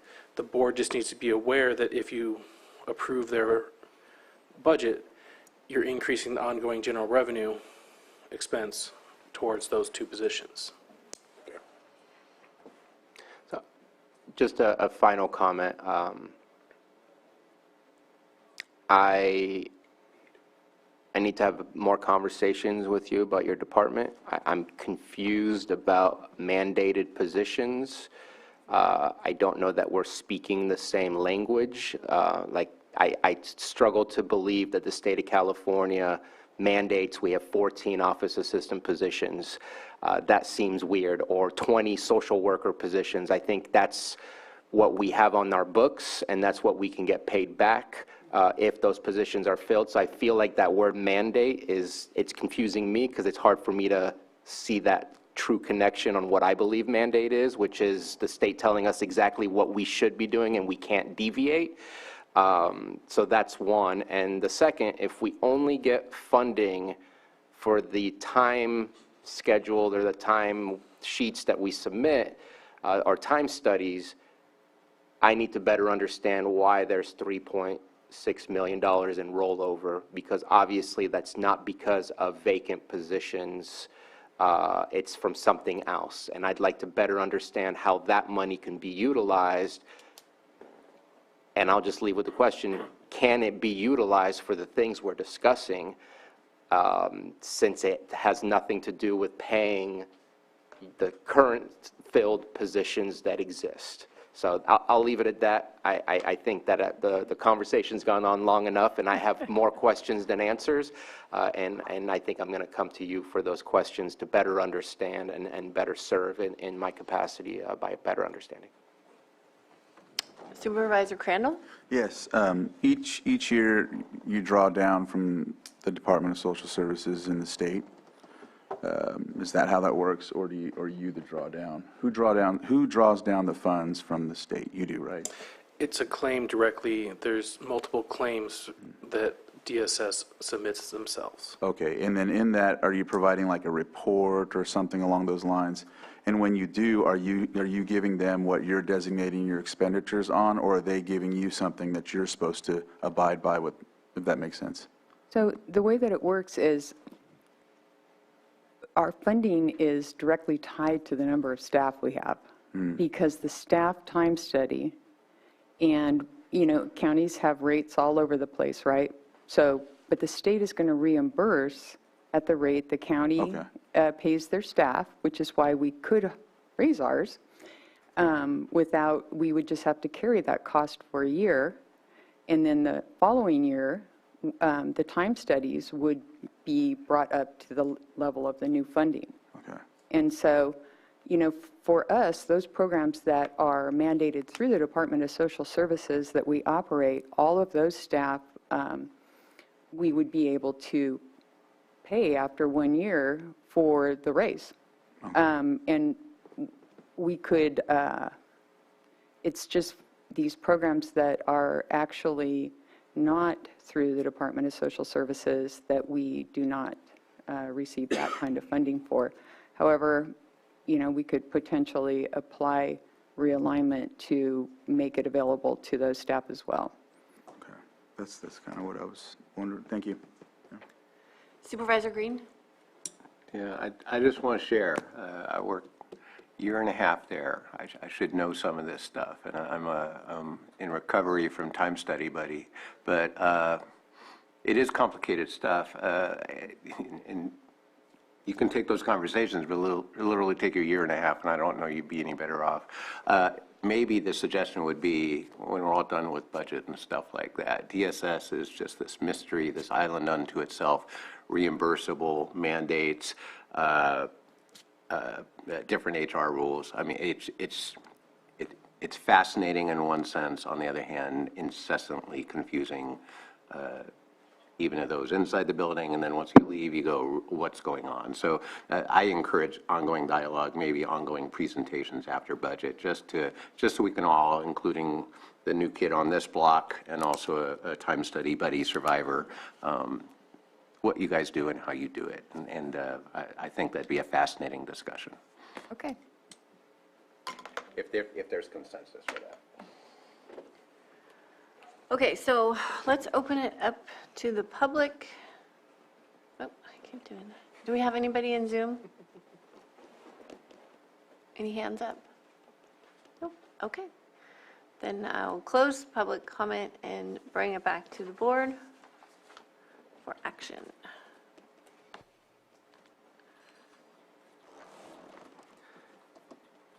So everything discussed is already baked into these budget units, right?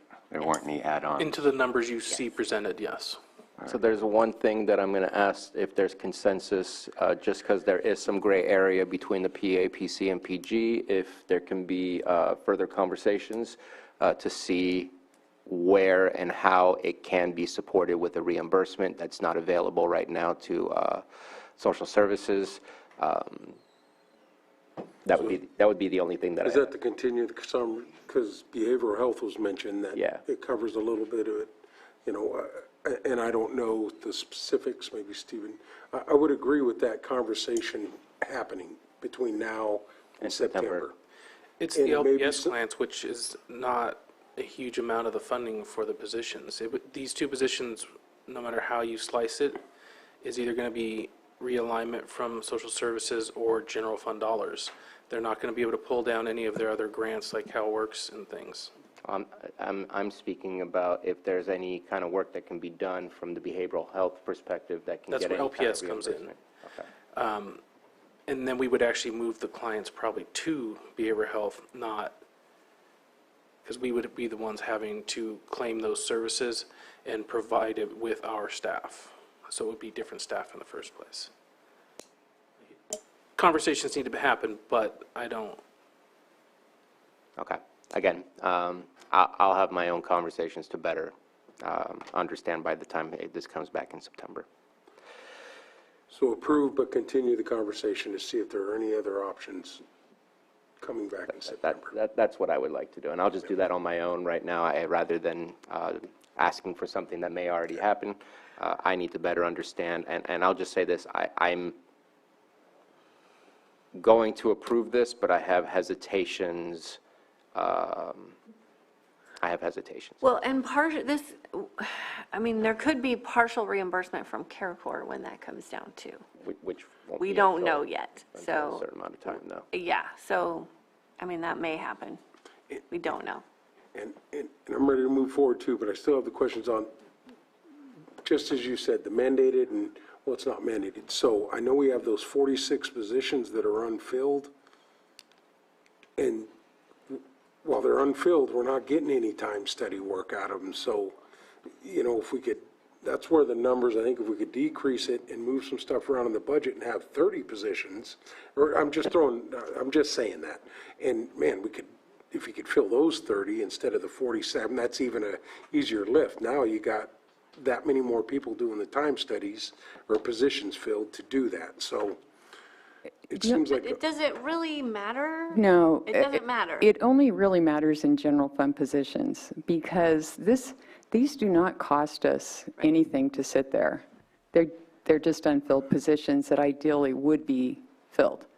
And they would be, fully paid for the same as the filled positions are now. It's just we haven't been able to refill them. So while they sit there, they aren't costing us anything.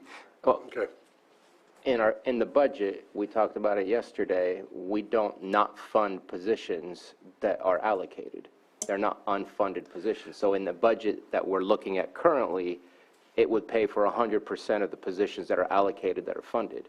What they actually receive and what they actually pay out is different than what's on this budget. Correct. And the reason why is DSS works very differently than other departments. So their budget will show if they have this position filled, this revenue will come in because they will time study to CalWorks, et cetera, and draw it down. But if this position is not filled, this revenue doesn't come in, so neither happen. Yes, but in our budget, we are budgeting for the worst-case scenario, which would be, The best case scenario, depending on how you want to look at it. worst-case scenario would be I guess best-case scenario. Sorry, I was going with most expensive. That all positions are filled. That's the way our budgets are built. Correct. Okay, I just, that's where there would be release on the budget that we see. It would change nothing on the outcome once we're done and we have actuals, but our budget is based on an estimate of best-case scenario, you hire everybody.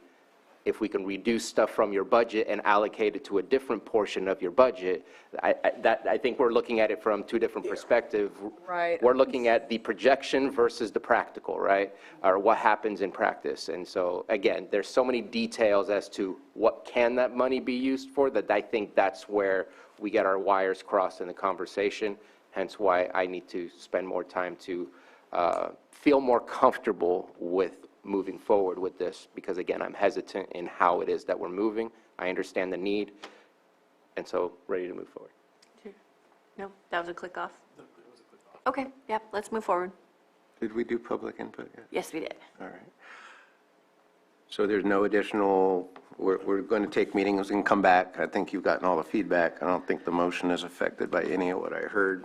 So I'm going to move to approve budget units 5011, 5012, 5121, 5125, 5164, 5165, 5168, 5281, and 5282, with the admonition, do your time study, buddy, people. Don't go into the general fund. It gets crazy up here. Please do your time study, buddy. Second. All in favor? Aye. Opposed? Okay, thank you. And I think we'll 5-minute take break. a 5-minute break, Thank and you. we'll come back at 10:46. All right, that was, all right.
Okay, we are back.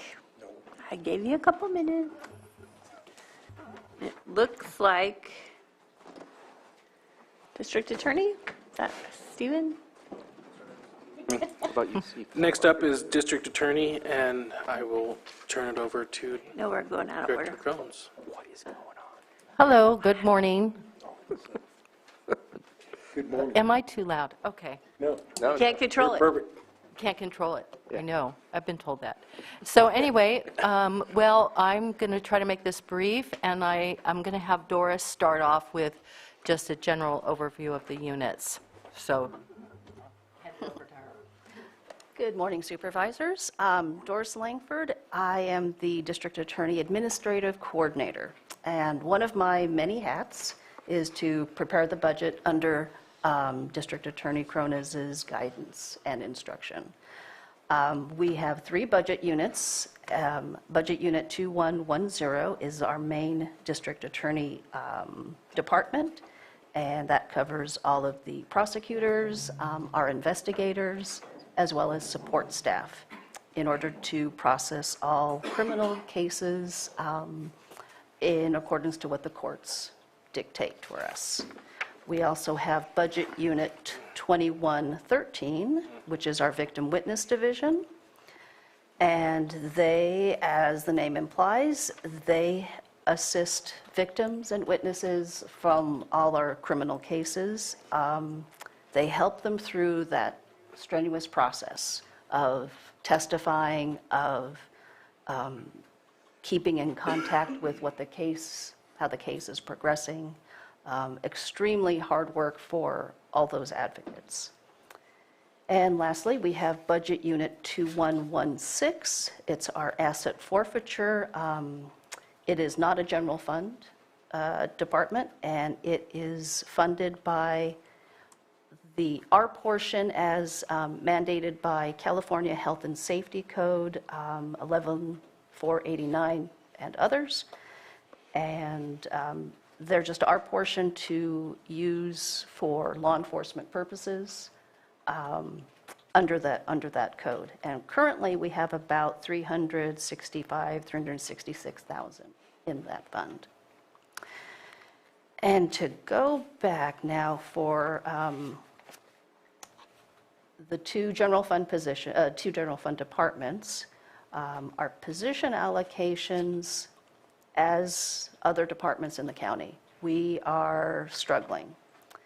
Our current vacancy rate in the main 2110 District Attorney Department is at 20% vacancies. And for only under 36 positions, that's a lot. And it's mostly, it's in our Deputy District Attorney category. So out of our 12 funded deputy district attorneys, we have 4 vacancies. And Susan will touch on the ramifications that's had on our department. And in victim witness, we are actually doing pretty good. We are in the process of deciding on a new program administrator because Crystal Martin has, after very many years of hard work and dedication, she's taking a vacation with her husband. So we have that to fill, and then all the other positions should be fairly fully funded. That's pretty much. Okay. So just to follow up on, I'm sure every department is talking about the struggles that they have with filling positions. It's been very difficult to fill the positions of deputy district attorney. I do everything that I can. I have, I meet with the individuals. We do interviews by Zoom to make it easier to meet for the first time interview, and then I have them come up, I meet with them, take them to lunch. If they stay overnight, I take them to dinner, breakfast in the morning. So, and I think I have gotten a lot of positive responses, but there are always, these individuals are applying other places that are going to pay more. So, but I keep at it, and one of the programs that we're closer to developing is the internship, a law clerk internship with the office. We want that to be paid, so we're going to have to go through class and comp on that, correct?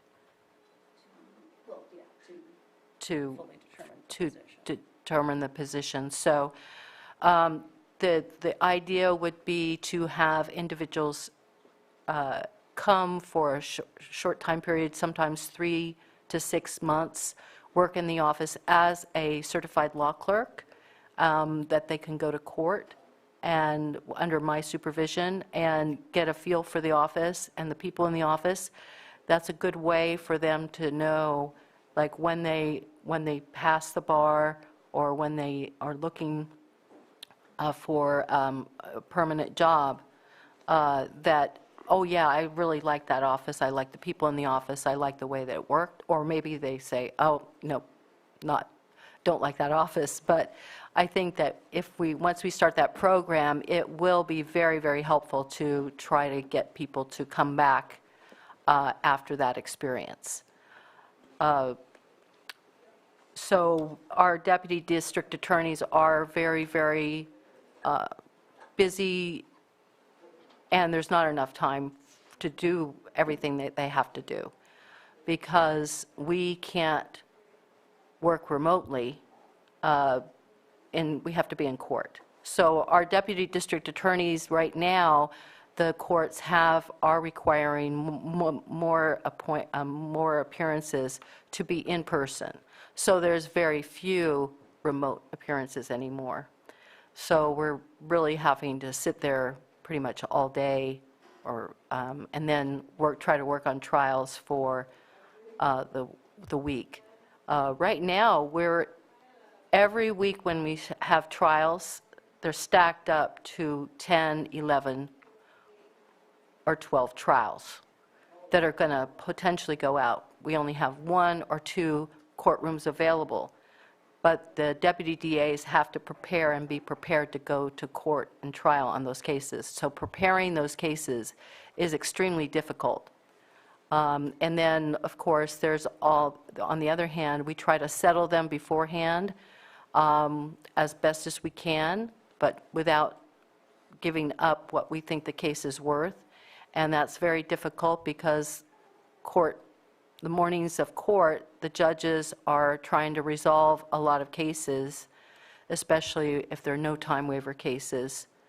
And so the jurors don't get up to the court until about 10:30 or 11 to start the jury selection. So that's frustrating for them. The other aspect, of course, is these cases keep getting continued over and over again because of the lack of availability of the courts, and our victims and our witnesses are being subpoenaed over and over again. It's very frustrating for them, and especially, of course, those most vulnerable victims of child sexual assault or sexual assault. So these are some of the difficulties we're dealing with.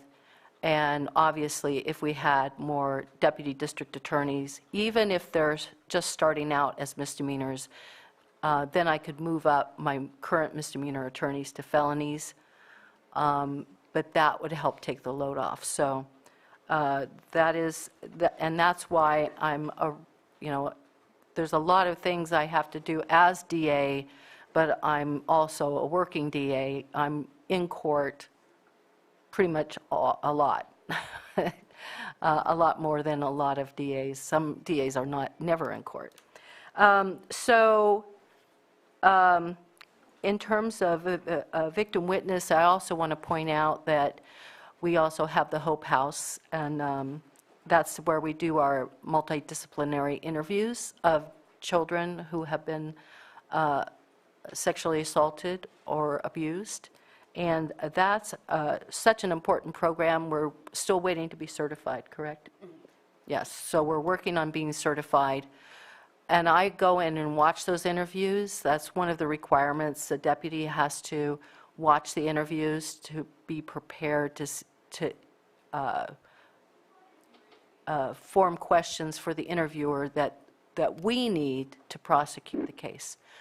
So that takes a lot of time, but it's well worth the effort, and that is such a successful program to have that interview center. So the other thing I want to talk about, and then I can answer any questions, but we are going to be having an unfunded mandate coming up. Of course, we're all familiar with those. One of them that's going to be coming up pretty quick, starting in January 2025, and obviously we're going to have to be prepared for that the year before, is Penal Code Section 741, which is the race-blind charging. In a nutshell, basically, when we get a case to charge, it comes in, we get the law enforcement report, it gets the subject's name, age, race, and all those demographics. We get the rap sheet with those demographics. Well, what the race-based blind charging is going to require, not for all offenses, but for a lot of the offenses, is that information be taken out and the case is reviewed by one deputy to determine what they would charge. Then it has to be, then that decision has to be recorded somehow. It's like, I would make this charging decision. It has to be something that can be part of a statistic. And then it has to go to another deputy once the information is put back in to see if their charging decision is different and if it can be attributed to the race or any other cultural indications.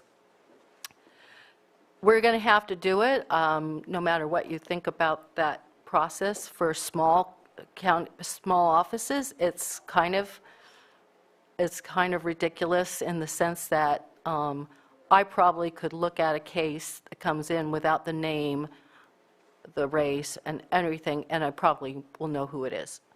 So, and I have to take that out of my mind, I don't know. But the reason I'm mentioning this is that the Attorney General, the Department of Justice, will be publishing guidelines to how to implement this in by January 1st, 2024. So we haven't seen anything yet from them. After that, then starting January 1st, 2025, that will be a requirement of our office to have a process in place to do this.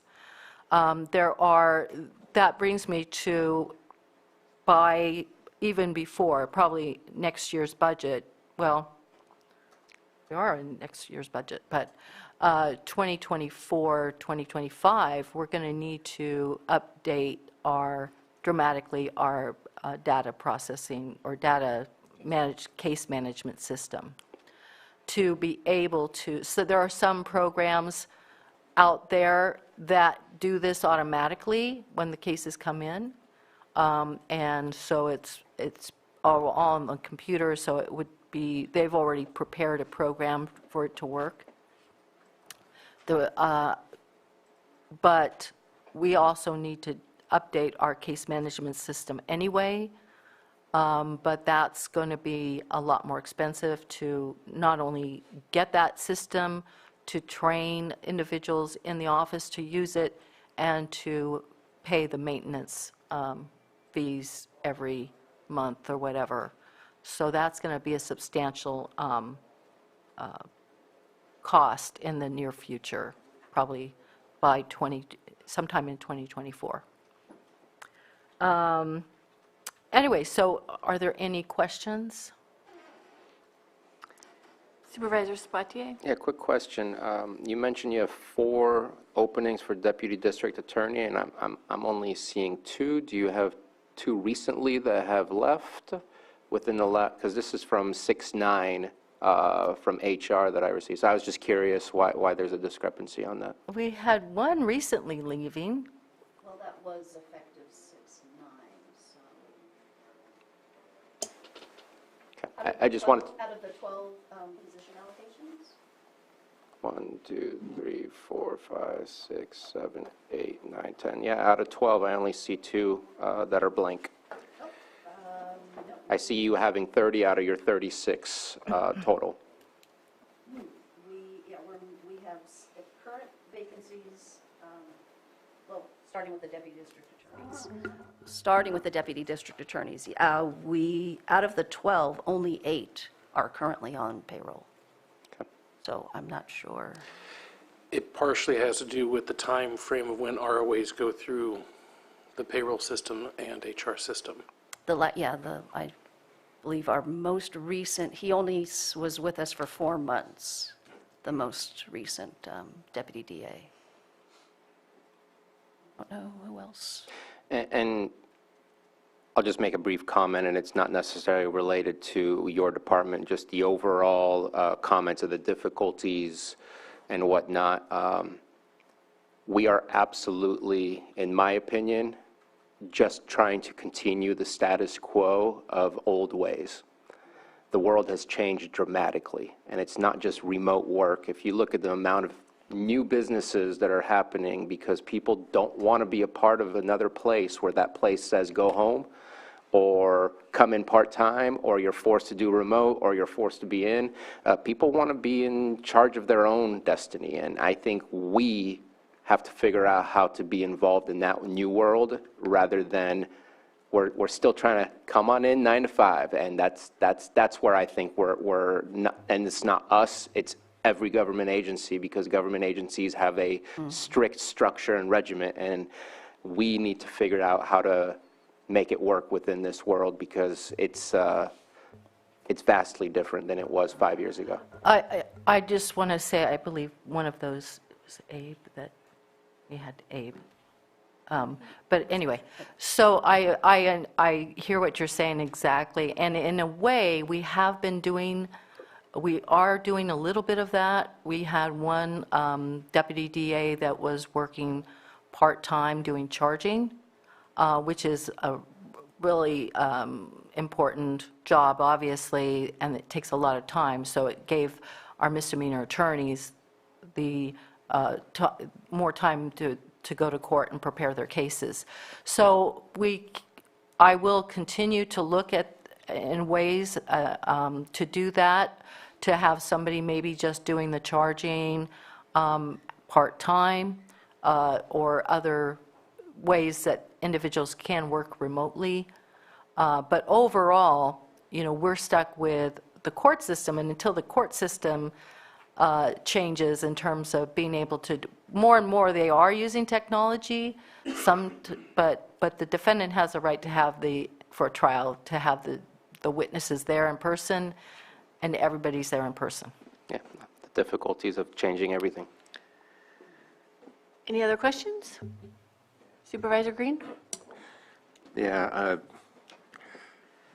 we're going on the defense side, some pretty big realignment or re-envisioning that, and I don't know for a fact that would have any direct impacts as we plow through that, but if you can anticipate any additional difficulties because you're dealing with 1 or 2 different offices, or just a different string of contract attorneys. So are there any budget concerns raised by, as we transition into either statutory office or a hybrid office on the defense side? Does that impact your office at all in terms of budget or how you would approach your workflows? It's interesting. I have attended a meeting in regards to the public defender office, establishing a public defender office, and talked to the consultant. And so I would like to continue to be part of that process with other individuals. But So it's hard to say at this point what the impact would be financially. I think overall, it's going to help reduce costs for us, that we have a central, instead of dealing with individual contract attorneys, then we are able to give all the discovery in cases to a central location, the public defender's office, and then they can distribute it to the attorneys who are assigned to it. That's just one big thing, because we spend a lot of time giving the contract public defenders, sending them discovery, and then we have issues about them saying they didn't get it and things like that. So that would save time. Just dealing with the chief public defender, who would have some control over the contract public defenders, would be helpful as well. And I think it would save time and money, especially in court, too. Also for victim witness services, number one, personal appreciation to that division who's assisting someone I'm acquainted with, victim of domestic violence, and it's been very encouraging to hear feedback indirectly about the services being provided, and very critical need for that. For both those units and your unit, don't see a lot of state aid in there, and so I don't know the availability of grants, but for example, Prop 64 grants, we just did a big one that's coming through community development. So, and I'm sure you don't have a full-time grant writer on staff, but what's the ability, what's the bandwidth right now of your current staff to explore the waters of grant funding such as it is? Because obviously you're not going to get direct funding from the state, but there's probably any number of grants that may be of some assistance, provided you can lasso them in and manage them. I'll let Doris answer that. So the Victim Witness Division is funded about 85% through state funds, and the general fund carries them for about 15%. That is, over the last 15 years, we've lost a number of grants specific to elder abuse and vertical prosecution of elder abuse, and I think domestic violence. And driving under the influence. Driving, yes, and driving under the influence grants. It's harder and harder, more competitive to get those grants, and like you said, we don't have a full, that's one of my other hats. Okay, I'm sorry I asked. Yeah, and so, but we're very, glad that the Victim Witness Division is able to, we can fund about 100% of their salaries. So, other than that. And back to Supervisor Sabatier's comment about how we have to change, and I find that the people who need to work in departments like ours, or other maybe first responder departments, I don't think changing technology, I don't think changing, how we do things might change who we get, because it has to be in their heart to come in here and to do this kind of work, to face those victims and to be compassionate. It's very, trying to find those people is maybe the goal that we need to get. Benefits help, though, for sure. And last thing would just be a comment. You were here when I was speaking with Director Marketan. I think there are some facilities that probably need some improvement security-wise. You have some of the most vulnerable populations, and of course, DAs and investigators, are at risk as well. Not asking for a budget breakdown, but if you think there's a need for improvement, I would certainly join that just without even knowing any specifics. I think all of our facilities deserve a long, hard look, yours probably most of all, and if there are any past practices or something that have prevented such examination, please let us know so that we can come back and address that as the board. Thank you. Thank you. Appreciate that. Okay, did you have something? Yes. On the roadmap task force, is there funding that's being utilized for the DA's department in regards to that? I know there's a budget for it, but I know they're involved, so I'm not sure if that's You mean, the roadmap task force. For right now, it's over in Clear Lake Oaks, and I know that it's listed on the. We're not getting funding on that, but I know I have been getting numerous cases from that task force, deputies, sheriffs, and, you know, I'm trying to charge, when we get cases in, we're trying to charge the environmental crimes.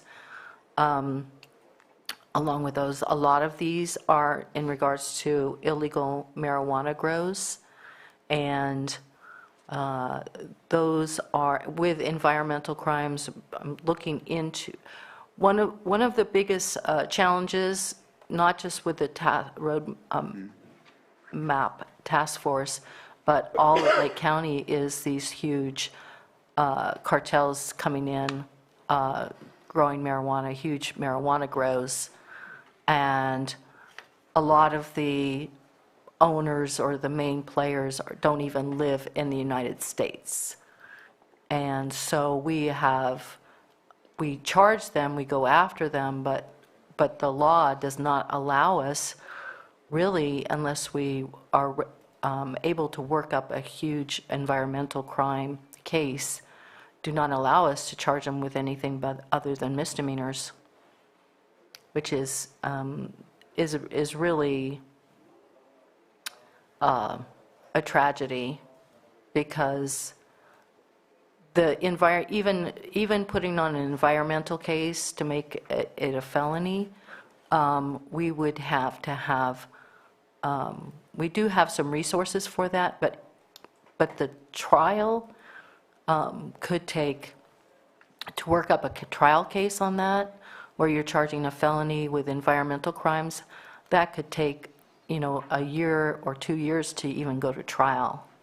And meanwhile, they're continuing to have illegal grows. I think in general, I know that the roadmap task force it'll span out to different areas. And so what I'm hoping to see is, not just with cannabis, but like even blight, some cases that come forward with code, in collaboration with code enforcement, or even law enforcement, to basically have, you know, with blight situations, dumping, all of that. And it's not just for the current roadmap task force, just in the future, I'd like to see this worked out. So there's a method in place to basically people that are, you know, conducting egregious acts with, you know, hoarding, dumping, all of those things can, because I have situations, I know, and we all have these situations where people are just kind of repeating the same thing over, and they're not being charged, so they just continue to do it.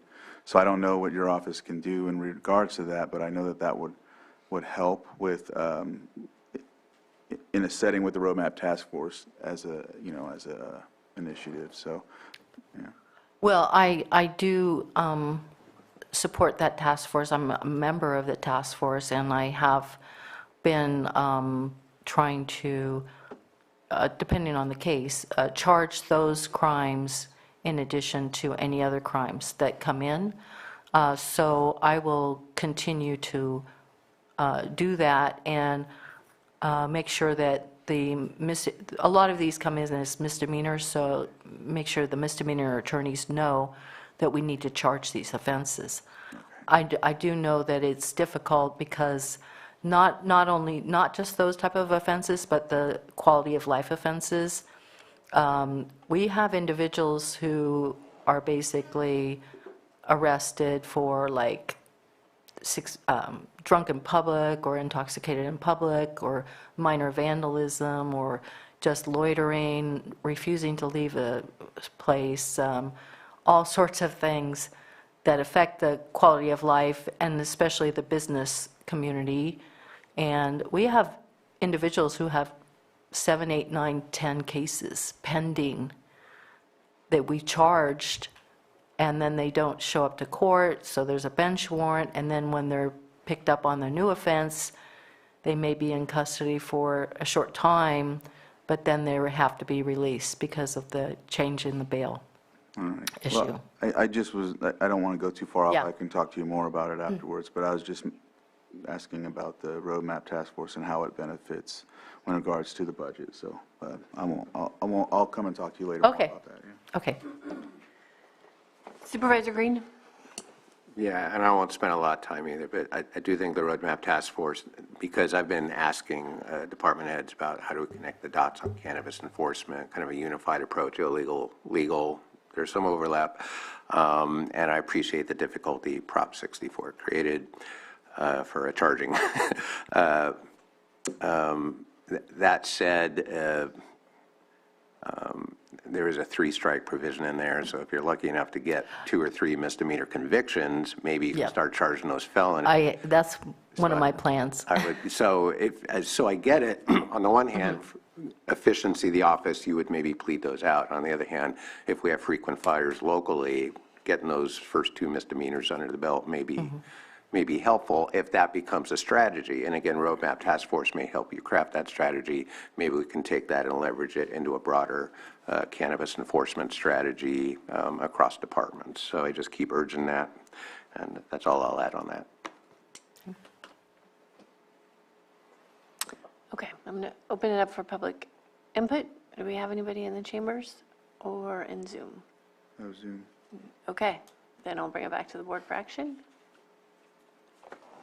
Madam Chair, I move to approve 2110, 2113, and 2116. Second. All in favor? Aye. Aye. Opposed? Okay, who's next? Thank you. Okay, thank you. So much. I believe Next we have up public is health. Public Health Department. Steven's in charge. We'll get back on schedule eventually.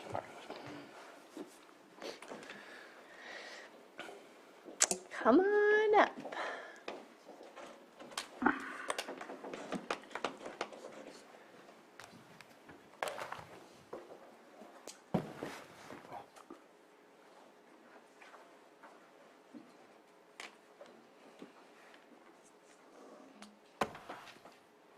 I'll start out with the jails, environmental health, and public health, and then Casey will take over with the other 3, which is... Can you introduce yourself? Oh, I'm Philip, Provisional Director of... Last name?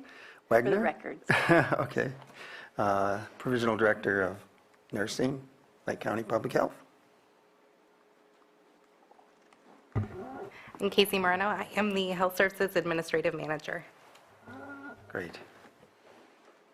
So for 2304 Jail Medical Services, we are 6 months into a 3-year contract, and that's about all we can say. I mean, things are going really well, and medical, dental, behavioral health for inmates. Environmental health, some studies were done on fee-for-services. Of course, they do permits, inspections, and businesses, land development. Right now, they are very busy with all the inspections and things that they are doing. They have created an environmental health technician position at mid-year that was filled internally and allows staff to kind of move their way up. We will be funding an environmental health specialist supervisor, making all positions funded. And currently, we have 11 of 14 filled positions for environmental health.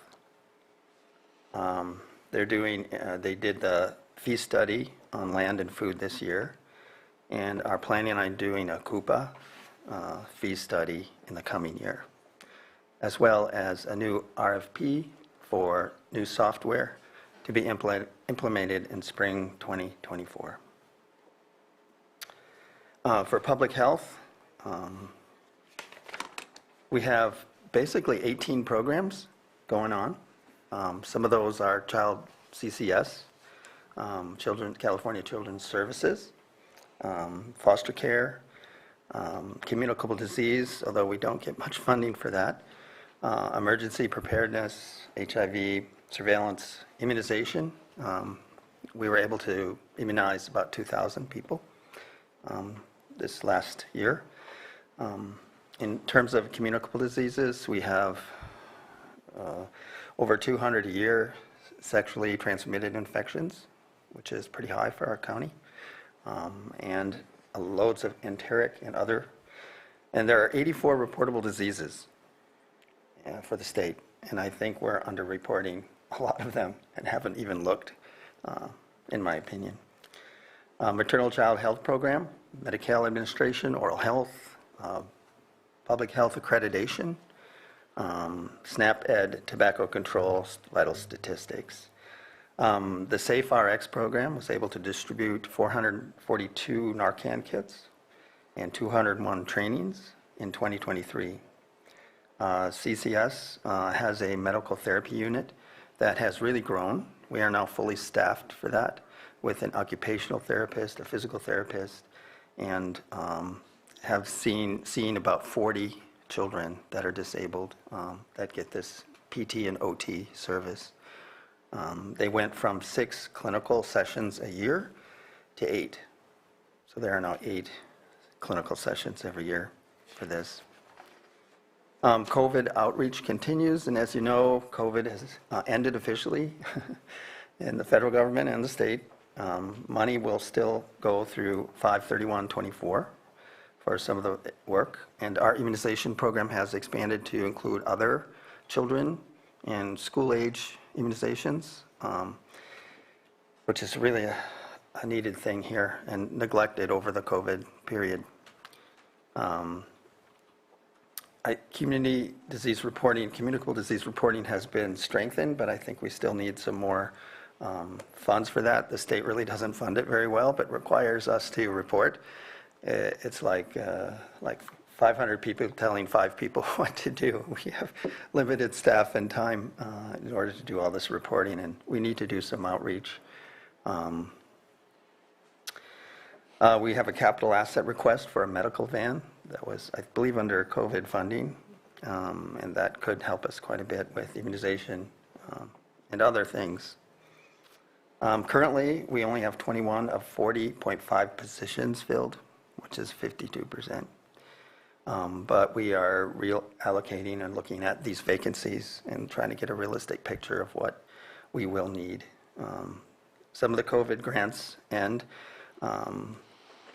new grants include California Home Visitation Program for Maternal Child and Adolescent Health, and that will be starting on July 1st, and that's $470,000 a year, and we're really gearing up for that.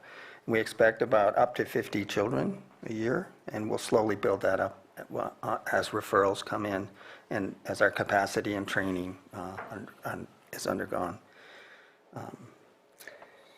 And strengthening public health initiative is another, CASP, and CalAIM is one we just applied for the second round of funding, but haven't heard back yet, and I think that will be a really big one for us to give us some more infrastructure and positions. We have some, positions that aren't filled.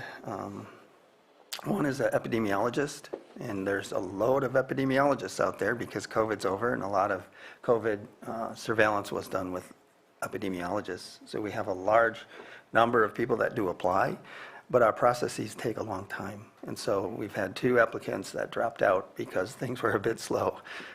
One was financial, but the other is basically they just found another job, which is unfortunate. But there's a huge pool of epidemiologists out there, and we hope we can get one because it'll really help us. So I think that's about it for me.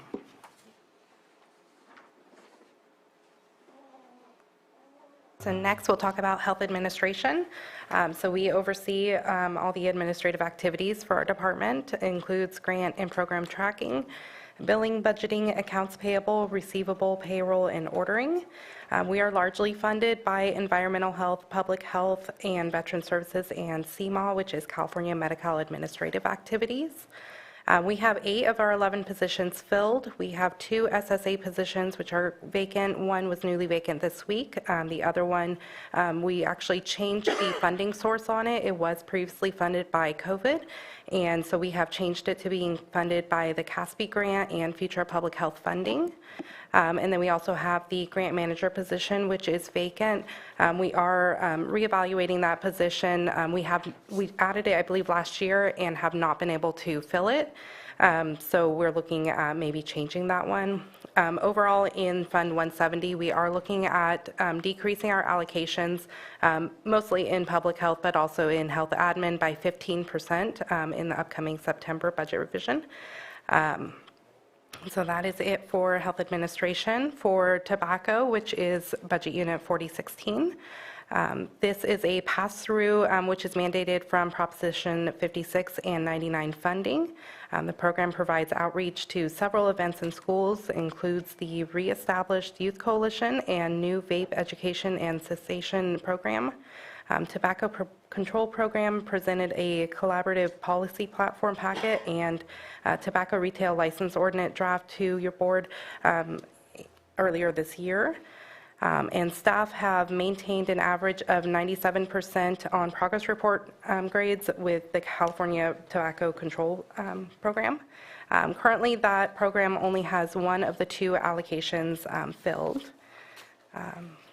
Our last budget unit is 5321, Veteran Services. That is fully staffed at 3 staff members. They estimate they have paid out approximately $50 million in new benefits to Lake County veterans and their dependents during the last federal fiscal year. They currently provide services to nearly 12,000 local clients. They have processed well over 1,575 new claims and other benefit applications. They have exceeded their goal of enrollment of over 1,100 additional veterans, family members into the VA healthcare system and CHAMP VA program in 22-23. They have continued their collaboration with the regional offices and California Department of Veterans Affairs.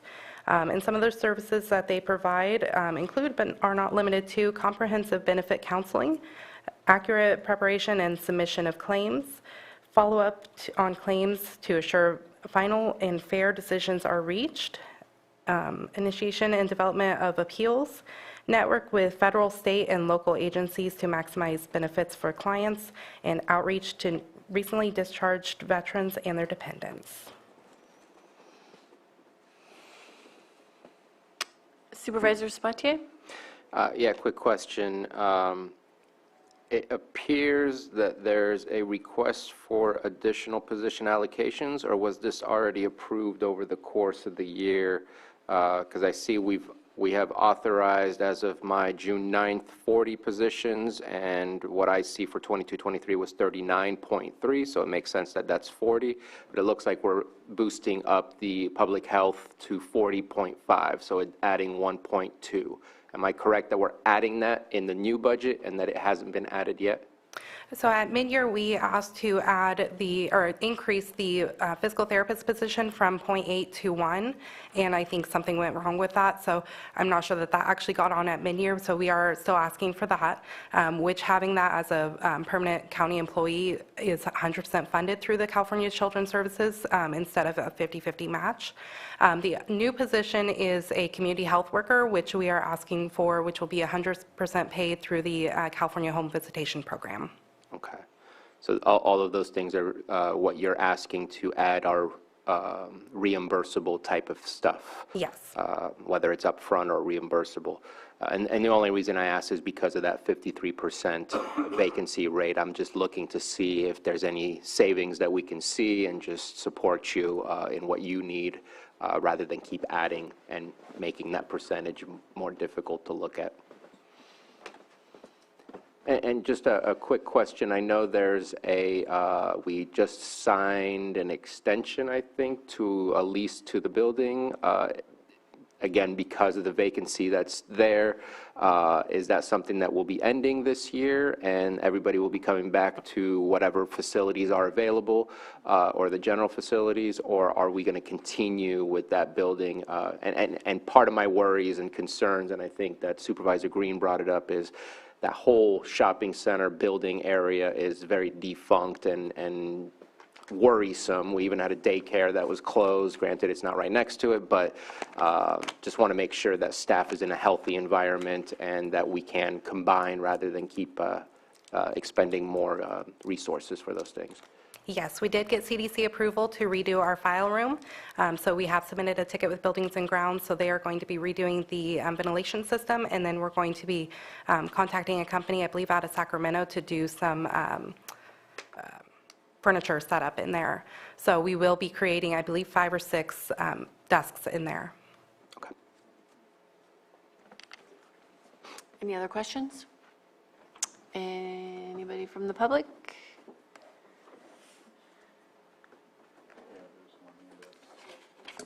Oh, Betsy, okay. Betsy, you can unmute and state your name, and you'll have 3 minutes. Thank you. This is Betsy Kahn. I'm sorry to ask a question that's off the primary subject, but could you please explain where the director is? And also, would you ask the gentleman to repeat his name, please? I didn't catch it. Sure, you repeat your name, and then we'll have a CAO Parker. My name is Philip Wagner. Thank you. Hi, Jonathan Portney, Director of Public Health, is on family leave at this time. Thank you so much for that explanation.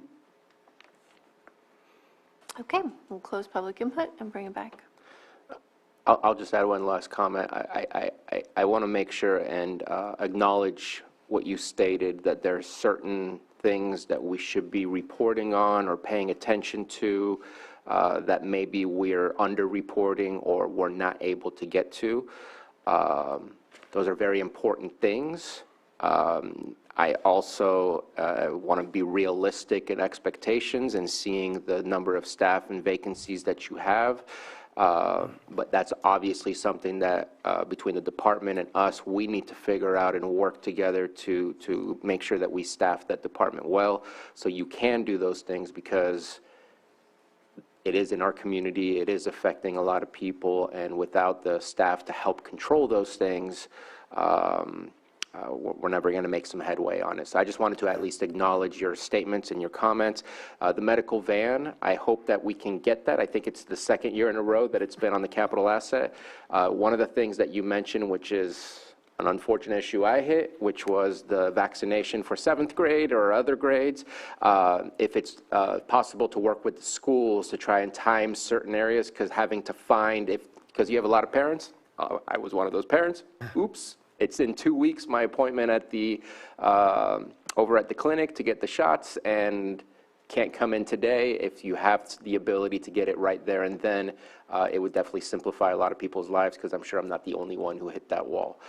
So I love the idea, and I'd love to see it in practice, so looking forward to that happening.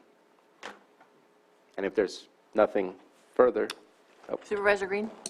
Just a quick thank you to staff for the presentation today. Lots of balls in the air, lots of buildings, lots of people. I just want to signal my thanks to the department. You do a lot across a wide variety of subjects, requiring a lot of expertise and a lot of community engagement. So I appreciate the hard work. You can't really see it in a budget. It doesn't really speak to that, but I just want to, as long as you're here, offer my thanks on behalf of myself and probably the board, and just wish your department well as we move forward. I look forward to getting this passed today.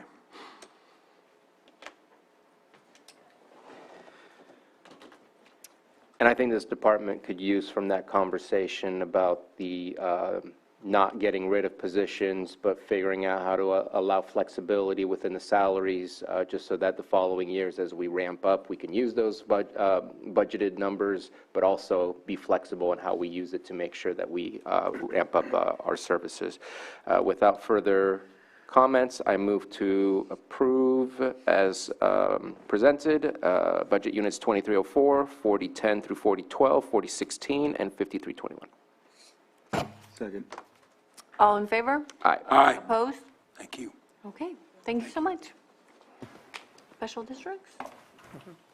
Special districts. Yeah. Let's do it. Yeah, if we can get through special districts and assessor, then go to lunch and come back for board. I told EJ this is what I've been waiting for. Oh, the CSAs. 1 o'clock. Fast or slow? Fast. Fast version. I know, I really appreciate Sheriff Howes yesterday. What's that? Sheriff Howes, I really appreciate his presentation yesterday. Kind of We all learned. Whoosh. Yep, that was great. Good morning, Board. Welcome. Thank you.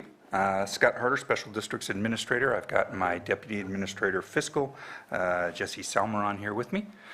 Hey, Jesse. Thank you for entertaining our presentation today. Thank you to admin staff for the work that you guys helped us with getting through, and thank you to Jesse and his staff. So, taking a cue from the sheriff, we'll dive right into it. Lighting districts is the first in the list. Our lighting districts are pretty straightforward, very routine. For the most part, we simply collect the revenue and pay the bills. Most of them are PG&E maintained lights. We have a few exceptions to that. Upper Lake, the district, and we maintain those. Kelseyville, we have some that are district maintained. Middletown are decorative lights, but those, interestingly enough, are maintained by PG&E. Highlights in our lighting districts. We are looking at moving forward. We've been working on it for a bit. We're still working on it, but we're further down the road. The consolidation annexation process for the Clear Lake Oaks and Clear Lake Keys lighting districts out there. So we've been working with John Benoit at LAFCO. I've got the survey done. We're wrapping up our application packet. Hope to get that in here pretty soon and then be moving that process further forward. The streets out there, 1st through 6th streets out in the Clear Lake Oaks area, those are a real good candidate, and we've been looking into solar lighting. So I know Moak's really been pushing for opportunities for that, and so we are searching for financing to fund that. That will keep that area lit without having to tie into PG&E, so that's kind of a win-win as far as I'm concerned. Any questions on the lighting districts? I do have a question about the Lower Lake lighting, the Lower Lake lights. Is that part of our? We do have a lighting district in Lower Lake, yeah. Right. I think there are some issues not coming on at the right time. The eye. Okay. There may be some eye. What am I calling it here? I'm calling it the daylight sensors. Yeah. The light sensors. It looks like an eye. It is an eye. It is, yeah. You know.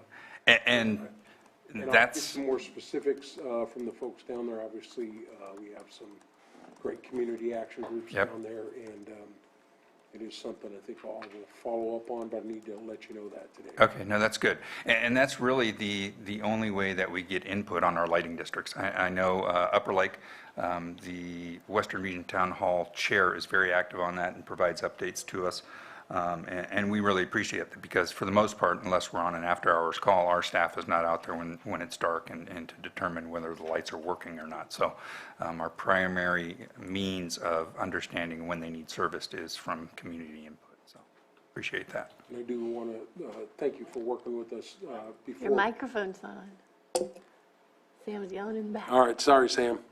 Yeah, I want to thank you also on the lighting district. In Middletown, there was some heavy lifting done right before Christmas in Middletown. I think we had 13 lights out, and they were able to get the majority of them up in town. So continue to follow up with that. But I will have other conversations with the Lower Lake folks, Russ Kramer and some others there, to make sure that we continue along those. Make sure the lights are up. Yep. That's great. Appreciate it. I have a quick question. If something is added to the lights, like let's say banners, because there's banners in Middletown, there's banners everywhere. I love it. It's beautiful.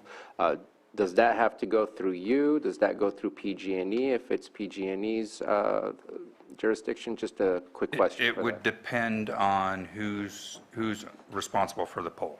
So Upper Lake, for example, we're responsible. We own and maintain those. That would just have to be coordinated with us. Some of the other districts, Kelseyville has a mix. The downtown decorative lights are owned and maintained by the district. The ones out in the community itself are PG&E maintained. Okay. And just one follow-up. I know I talk about the solar lights every year, but as we move forward to look at the different opportunities, leading in that direction is really good. I really like the light project that was done up in the Oaks up there. They're always, they seem to work very well. They're early on in their life, so you need battery replacement, other stuff down the road. But setting that example, I think, for our community as we go forward.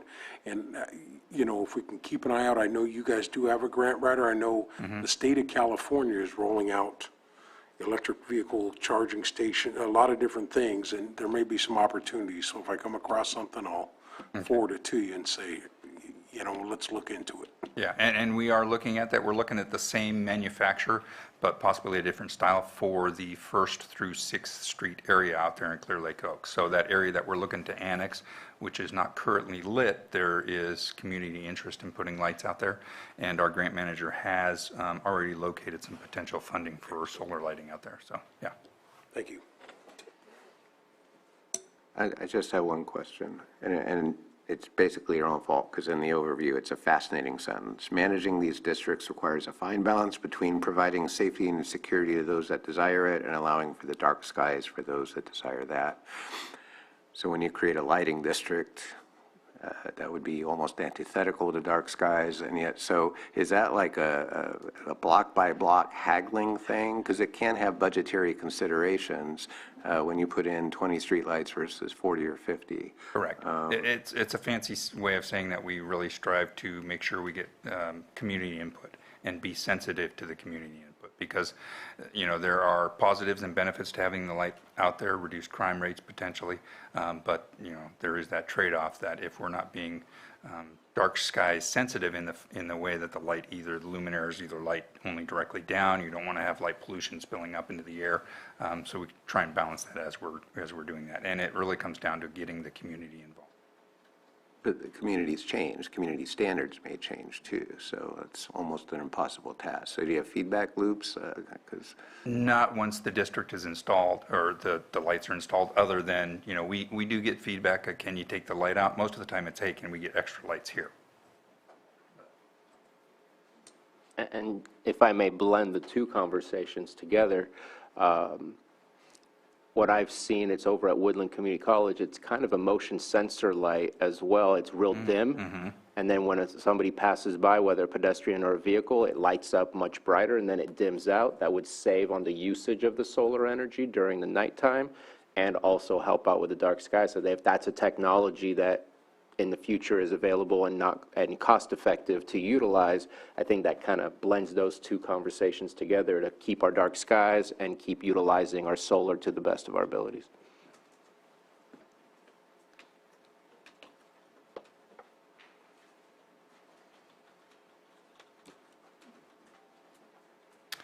All right, next in the list is Budget Unit 8351.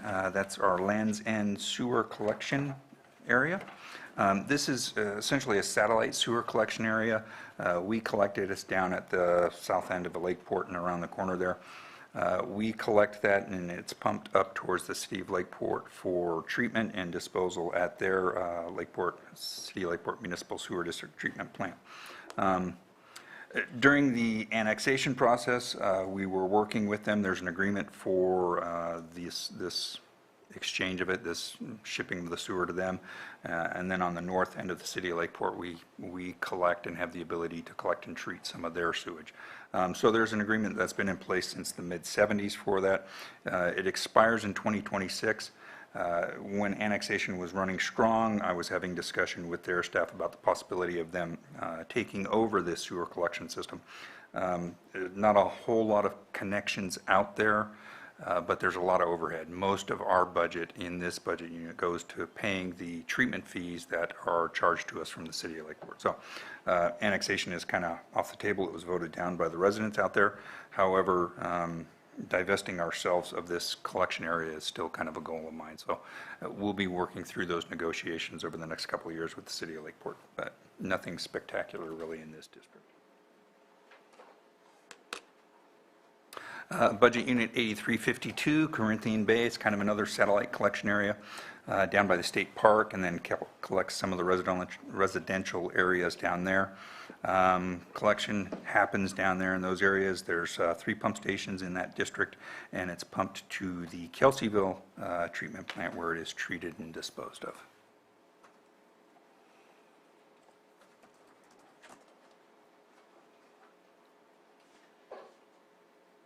Middletown Sewer. Middletown Sewer, one of our accomplishments last year with the help of the board, was instituting the rate adjustment. And so now rates are sustainable out there. We have finally, with the completion of that, we were able to close out the grant funding that was for the study and design side of things. So we're moving into the construction, moving forward, working with the state on funding the construction of treatment plant improvements out there. That's really kind of the big goal moving forward, and that's kind of the accomplishment of last year.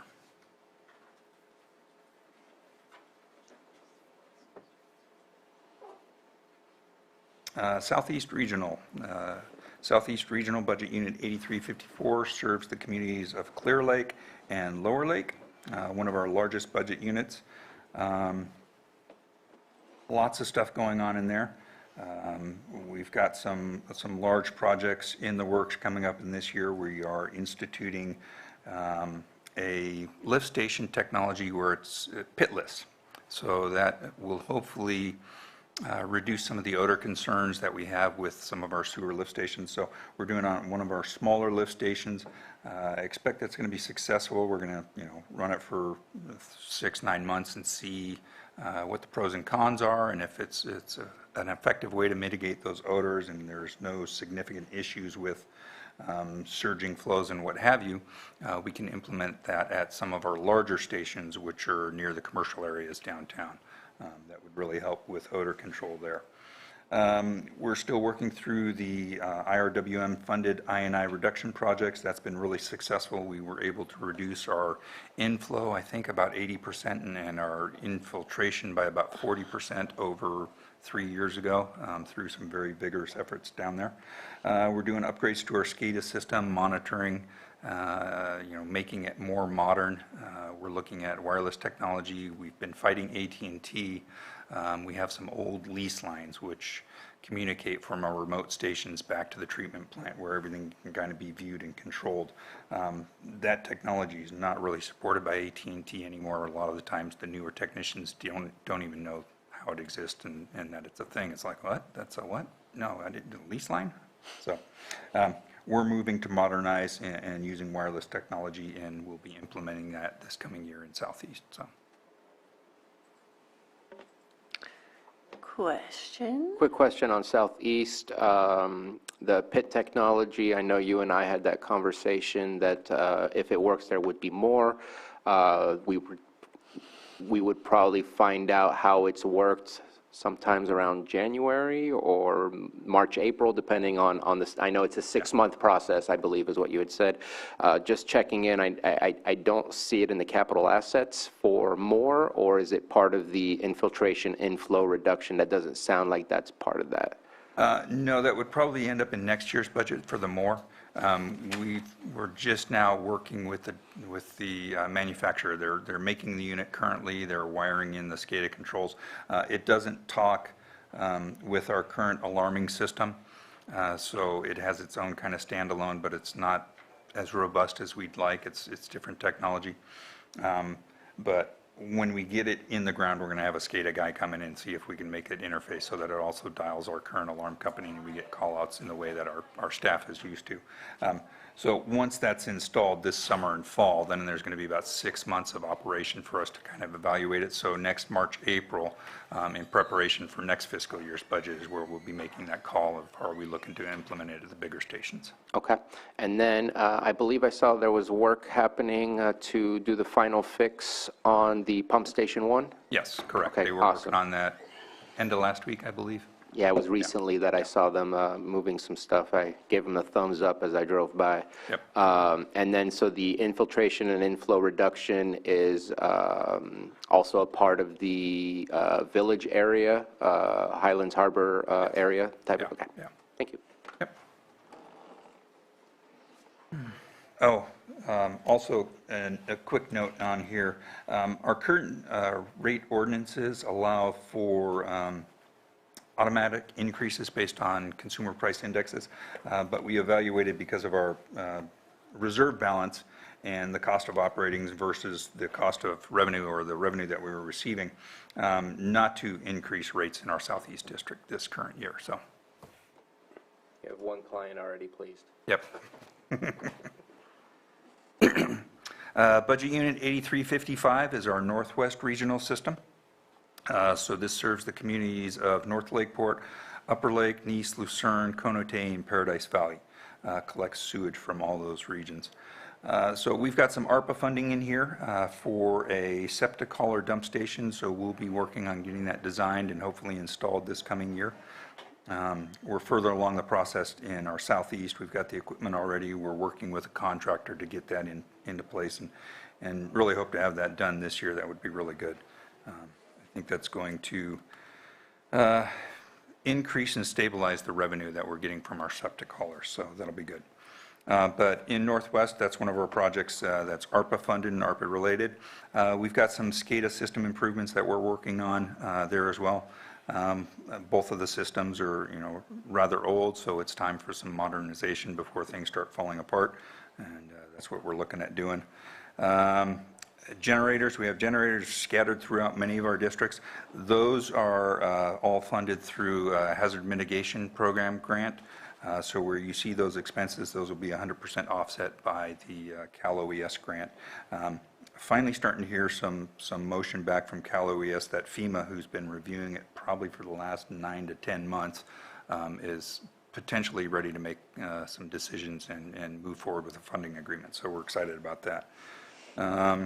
Northwest, we are looking at doing a rate study in Northwest and adjust our rates if needed. So we're not in dire shape like we were in Middletown, but it is time to evaluate where those rates are at and adjust if we need to.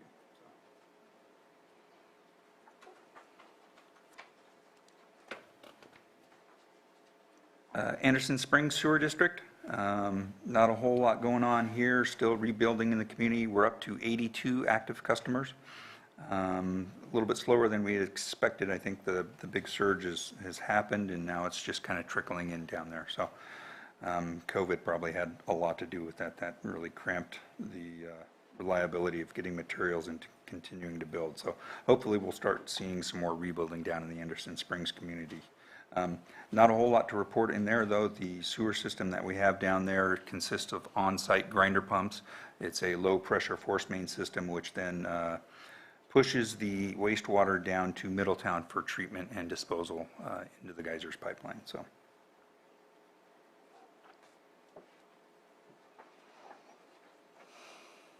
Spring Valley Campground, even less to report out there.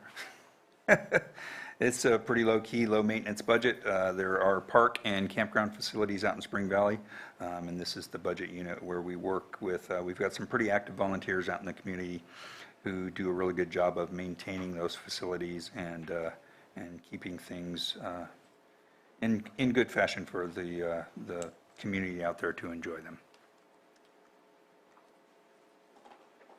My pitch is always, too, that we're really not parks people. Lars ought to take that over, but probably refuse.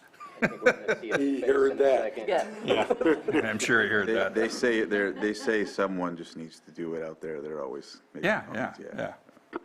Yeah. Spring Valley, which is primarily a water district, but it is one of those oddballs where we're also responsible for 13 center mile lane of road. We also have 4 bridges out there.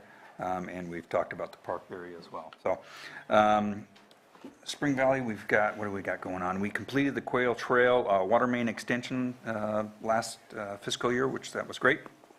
I think the notice of completion was just approved on this Tuesday's meeting. No, that was for the fiber optic project. Maybe it was prior to that. We have some drought-related funding. We're working on locating a well out there for redundant water source. That's going on.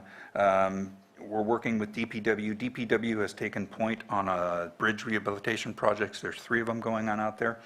They have familiarity with the highway bridge replacement program and that funding source, so we've been working with them on that. Good news on that, the Cache Creek Bridge went out to bid for that project Friday before last, I believe, and the Upper Wolf Creek Bridge is almost completely designed.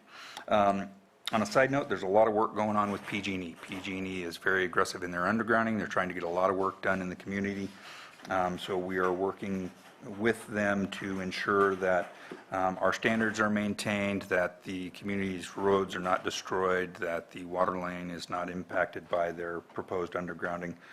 So there's been good dialogue back and forth, but yeah, they've got a lot of undergrounding coming forward in that community in the next fiscal year and the year after. So I think those are the high points. Oh yeah, we did finally receive our funding agreement from the state, so we're moving forward on our distribution pressure zone study. So Spring Valley is an interesting community that's only got one tank and one pressure zone, yet there's a lot of topography change, high points and low points.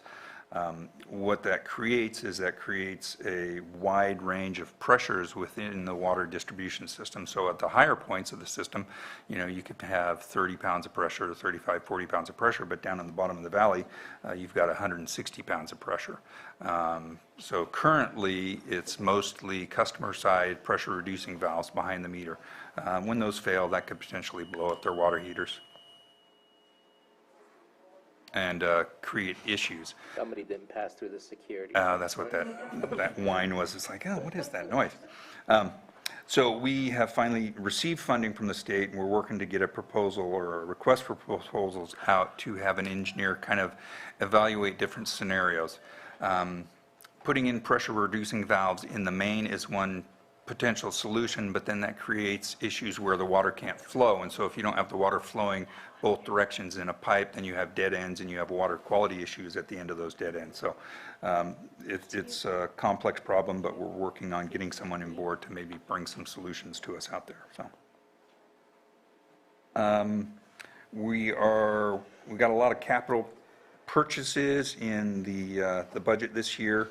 The community is really intent on doing what we can to improve the roads. So we're looking at purchasing some asphalt equipment and stepping up our road work out there, which is also challenging for our guys because they are utility guys, they're not road guys. But we're working to be responsive to the community's desires and see what we can to improve the road conditions out there as well. I'd love Scott to take those over, but he's already made it clear that he won't. So. I'm hearing you. You're hearing loud. me? You're trying to get rid of the camp. You're trying to get rid of the road. I'm not a campground guy. We're not parks guys, and we're not road guys.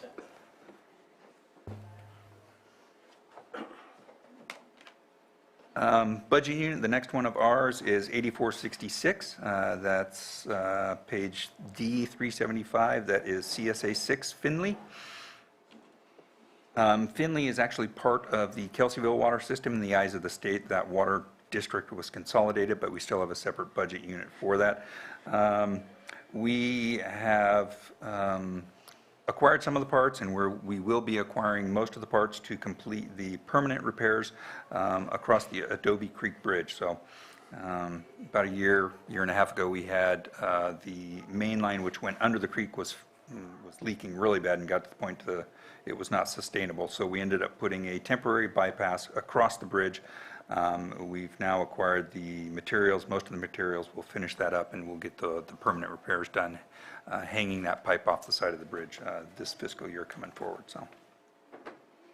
A quick question about that. The capital project for the South Main project, is that are there any conversations that are continuing between yourself and the city of Lakeport, or is it a waiting game to see what future annexation possibilities might come up? There haven't been any current discussions. There was discussions when annexation was a possibility.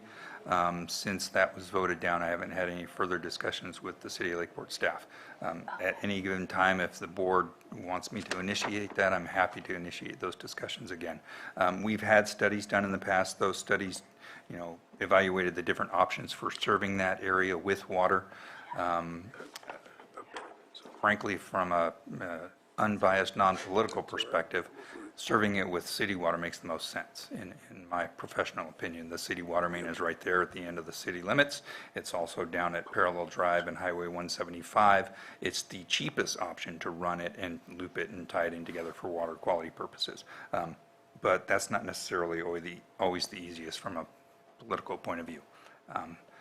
The option that was recommended by our independent consultant was to bring water over from Finley, Kelseyville-Finley area and serve that. It's about double the cost of the city looping that area, but that was one of the options, and that was the most recommended option.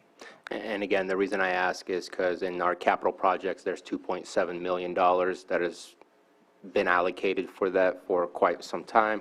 Obviously, more conversations need to be had, but that's the reason I asked, to see if that can be allocated in a different place at one point or another once we do have the final response of this is what's going to happen. Yeah, and that budget unit 1778 is not under our control. That's, I believe, an admin budget unit, so the guy that can answer those questions is sitting over there. But you're the water guy. I am the water And I know that our previous previous I didn't put that funding in that budget unit. Yeah, but our previous, and it needs to be there in case Yes, that we do in case, something. yeah. And there was momentum, and there was, when annexation was a possibility, there was a lot of collaboration going on, and that's what that was there for initially, so. Supervisor Green? Yeah, thank you, Supervisor Sabatier, for bringing that up. If only because I was flattened, well, we'll come back at it in another couple years. The needs out there ain't going to wait for a couple years. No. And I believe if there would be board consensus, there may be some half measures that may be taken. I know the city is eager to close the loop on its water. I know from fire protection standpoint only, I'm very eager to get water mains out there, even if I can't get sewer, even if I can't serve potable water to customers that don't want it. I need to get fire hydrants down there. Yeah. And there is sewer out there currently, so the area is currently served by sewer, so it's just lacking that municipal water service. Yeah, so whether by an MOU, whether we ask the fire district to be a lead on it or something like that, I think there is opportunity to close the loop on the city. I think there may be opportunity to do something with an MOU to create some short-term solutions out there for fire safety. And it is unfortunate because we have Soda Bay Road project out there just waiting to get done, but if they ain't ready to go, they ain't ready to go. But in the meantime, I would like to see something move on fire safety, and I'd appreciate if there is board consensus to initiate at least some minor dialogue with the city and the fire district on that. Yeah. And I've already, the chief actually came and introduced himself to me a week and a half ago, so we've already had that discussion as recognizing that area needs some attention as well, so, yeah. Yeah, as long as I got the pen up. My second comment is, I get it, you're not parks guys, but nobody's a parks guy, so it's like, but you have lands held in public trust, and then when I went out and toured Northwest, it's like, that's underutilized land that could be potentially used. I am interested in a couple of potential campground projects, so I know it can be a heavy lift, whether it's you or Lars or whoever, but when we talk about tourism, when we talk about recreation, when we talk about making this a place that people want to come and stay a night or two, campgrounds are central to that strategy. And so I hope at some future time we can have a little more discussion offline about where campgrounds come from and how they get funded and how we can not just support the ones we have, but think about new ones.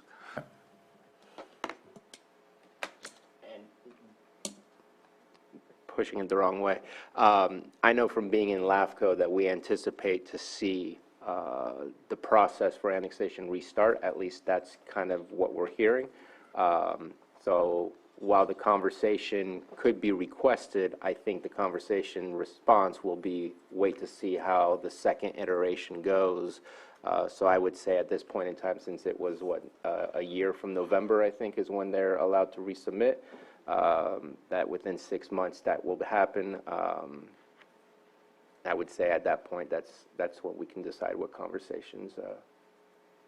I feel I know what the end result of the conversation will be, and so I don't want to request that it happens, but I'm looking to see if that money can be freed up, but I don't know that it can be freed up this year. Hopefully we'll figure that out sooner than later, if we need to use it or if it's going to be on someone else's responsibility to take care of that. So.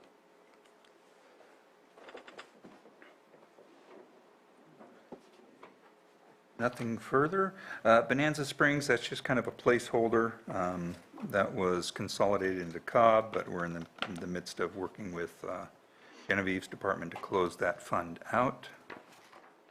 Conote, Water District over on the North Shore. pretty low maintenance. Not a whole lot going on there. We've got a really good customer base over there. They don't complain. They don't make our life hard. Water's groundwater. It's easy to treat. And like I said, not a whole lot going on. We've got a tank, one of the tank sites that we're monitoring for potential movement. It hasn't moved in the last 5 years, but that's one of the items in there that you may have noticed.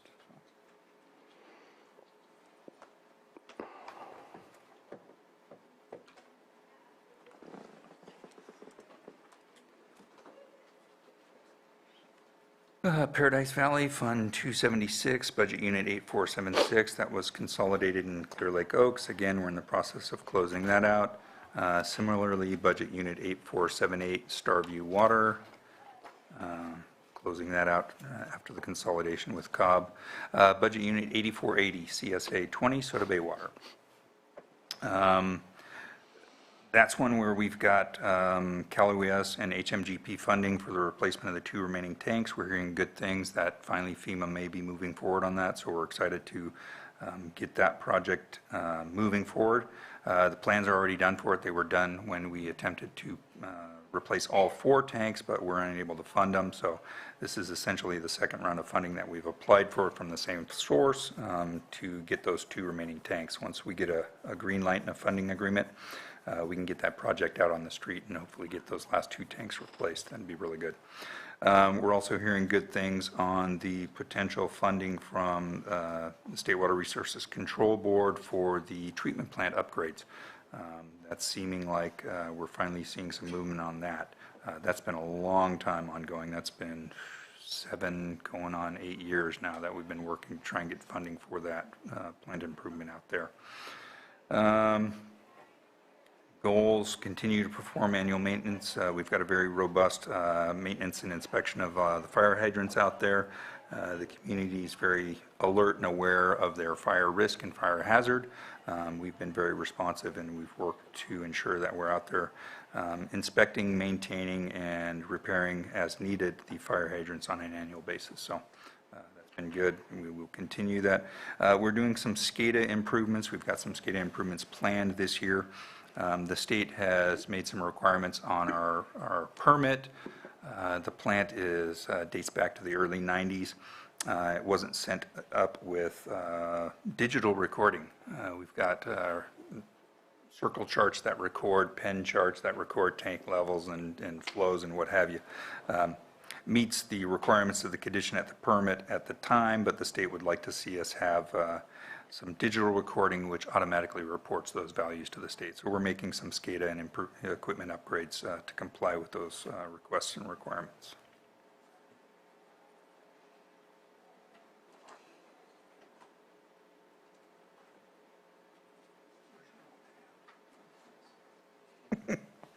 North Lake Port Water. Made it through the drought last year. That was good. We did some improvements to the intake structure, and we were able to get through that. We were sucking in sludge off the bottom of the lake when the lake was really low. That was really challenging. Utilized our intertie with the city of Lakeport. We got some marine contractors out there, made some changes to the intake structure, and we're able to get things kind of to a place where we were able to produce water again. A little bit stressful for a while, but we made it through that. We have a full lake, so I'm really, really happy about that. We do have about $1.5 million of drought, DWR drought funding for projects that we have going on. We're looking at sourcing a redundant well, so we're working on that. We've got a couple of locations in mind. We've got a well driller who we're working with to potentially get a test well drilled at one of our properties and see what sort of production we can get out of that. We're also working, that funding source has technical assistance, and they brought in a consultant to help us do the design. So that saves us the whole request for proposals, consultant selection process before we even get to selecting a design engineer to do the design of the lake intake structure. We're looking to extend it about 600 to 900 feet further out into the lake, which will get us a little more water on top of it and hopefully better water quality when the lake conditions get really low. We're planning some upgrades to the filter media and our air scour equipment at that plant. and we need to, and I think it was already approved with a budget transfer, we're moving forward on a programmable logic controller, the PLC. That's basically the brain of the plant, so we're working on upgrades to that.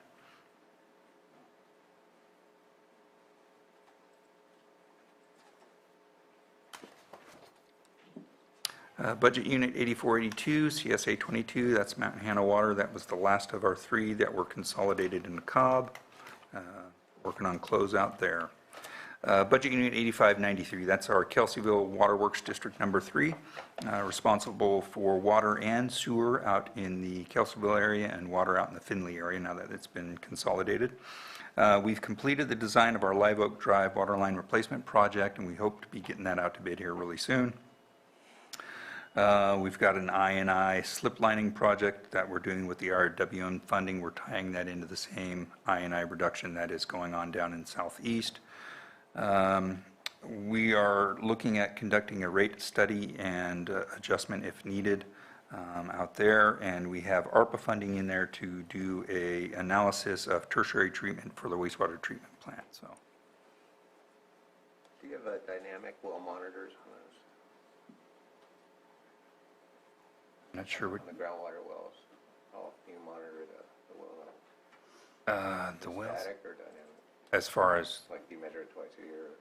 Oh, no, they measure it daily, I think. They're pulling well levels out of there. And they have to report usage to the state water board? We report usage, but we don't, no, the well levels, the well levels are on the monthly reports that go in as well. And they do both static and dynamic. Yeah.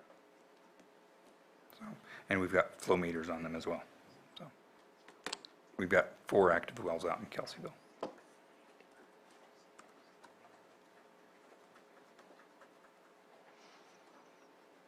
And then Budget Unit 8695, close that out with the administration budget. That's basically the budget that funds all our employees, a lot of our vehicles, but this covers our staff, not only our office staff, but our field staff as well. Accomplishments, we've got 50 essential employees and managed our water districts and service sewer areas through the drought.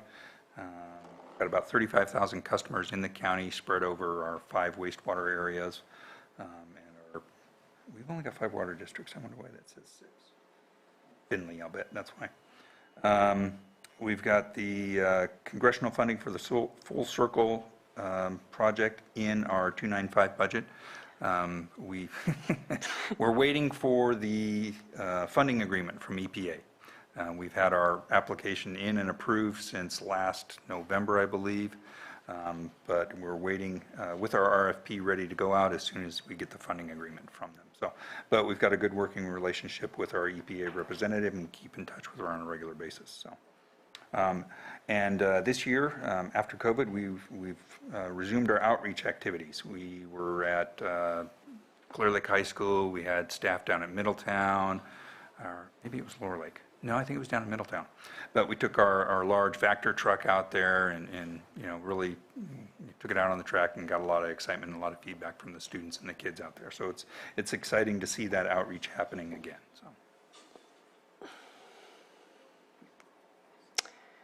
And I just want to thank your staff for being out there during the storms too. I know you worked really hard during the drought, but you also worked really hard during 12 atmospheric rivers. Yes, and that was really challenging when all of the electricity in the county was out, because we've got 63 sewer lift stations, we've got multiple wells, we've got treatment plants, water treatment plants, wastewater treatment plants, and so, yeah, they're the unsung heroes. They're really out there, you know, keeping things running, keeping things functioning, keeping the wastewater in the pipes and keeping it from spilling in the midst of all that chaos. So, yeah, kudos to them. Thanks. Any last questions? I have someone online, but go ahead. Just one final comment. I know we move a lot of water through those pipes. I know we're talking about the flash energy program and stuff, but we have a lot of water that's moved around all the way down to south and then up the mountain there. We can just continue looking down the road for future needs. As you're talking, you have a lot that need electricity and things, so if there's any opportunity to look at getting some of those units inside the pipes that are constantly turning on this water flow would be just keeping that every year we can talk about. I'm not a professional in that manner, but I know that technology's out there. If we could look at those things with the water we're moving around the county every day, every second, that's just something that maybe we could capitalize on. Maybe it being its own resilient, power goes out everywhere else, but we got the battery back up and we're charging it so anyway, I'll bring it up every year. The long-term wise, we need to be looking at that here locally, so just want to bring it up. We've looked at that. Most of our water systems don't have enough elevation change to make it profitable on the amount of energy that you get in and the amount of energy that you get out of it. We did look at it for the wastewater pipeline, though. Yeah, that's what I'm talking about. Coming from the Harris Creek tank, which is on the ridge between Clear Lake and Middletown. So there's a large surge control tank up there as the Geysers effluent pipeline heads down to Middletown and then up the hill to Calpine and NCPA. So that was considered and looked at there, and we actually had Train in that discussion. So they were looking at that as a possibility there, but I guess it didn't make sense for it there either, for the amount of energy that would be taken out and then having to pump it, because then we've got to pump it back up the hill to Calpine, whereas if we weren't sucking that energy out, then that kinetic energy remains and the potential energy is there as it's going down the hill, then you don't have to add that pump force to get it back up to NCPA and Calpine. But it is something that is always in the back of my mind, and we have actively looked at it even in the Geysers pipeline. So. Yeah, well, that's the flash concept. I'm just talking about, we got the water going through turbines. those sewer pipes all the time. So, it's just like, I don't know why we don't capture energy off the AC units too, because they're always pumping air out. But anyway, just the technology's got to be there, I think. I'm only bringing it up because it was brought up too by Jan Coppinger. Look at this. I think the city of Portland has a lot of this technology. They do, From what I understand, they run a lot of that stuff. So just continue the conversation and look at long-term resiliency. And as technologies change and it becomes more efficient, we're always looking at that and revisiting it if it makes sense. Okay. And in the full circle. Yes. If I may just, on that same concept, I know we have brought up tertiary treatment plants, and I know that ARPA is looking at that. What is the status of looking into the feasibility of a tertiary plant? Well, we've got the ARPA funding in Kelseyville for doing that, so we're going to be getting the RFP out and evaluating tertiary at Kelseyville. NCPA and Calpine have conducted a study, I don't think it's completed yet, for tertiary treatment at Southeast and at Middletown for the water that goes up the pipeline to the geysers. Okay. And I'll just, maybe I'll get myself in trouble, especially since I'm taking a tour at Calpine tomorrow. Appreciate Calpine, but also want to look at drought. Yeah. What's the possibility of helping to keep our lake from going so low that it hurts all of our water systems? Tertiary is a possible solution during those times. Obviously, there's a partnership we have to remember and we have to work on, but to me, tertiary has much more than just a continued purpose, just like we have now. There's other purposes that could come with it. So. Correct, yeah. Okay, I'll open up for public comment. Who do we have in the Zoom room? Betsy. All right, Betsy, if you want to unmute, state your name, and you'll have 3 minutes.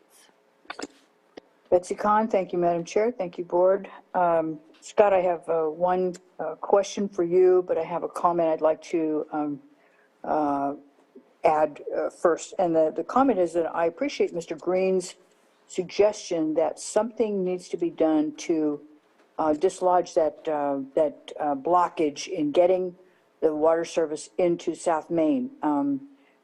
I don't know if this has been, I don't think it's been done yet.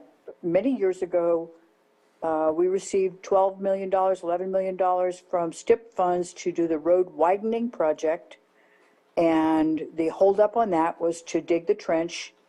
And maybe since the sewer system is there, maybe there's something related to the sewer system. But all of that is hung up in this extremely expensive LAFCO process. And so if you can find some way, whether it's through the state revolving fund, I don't know, but some way that the Board of Supervisors can leapfrog that problem and get the water services out there especially for fire protection. Everybody knows that this is a major hazard.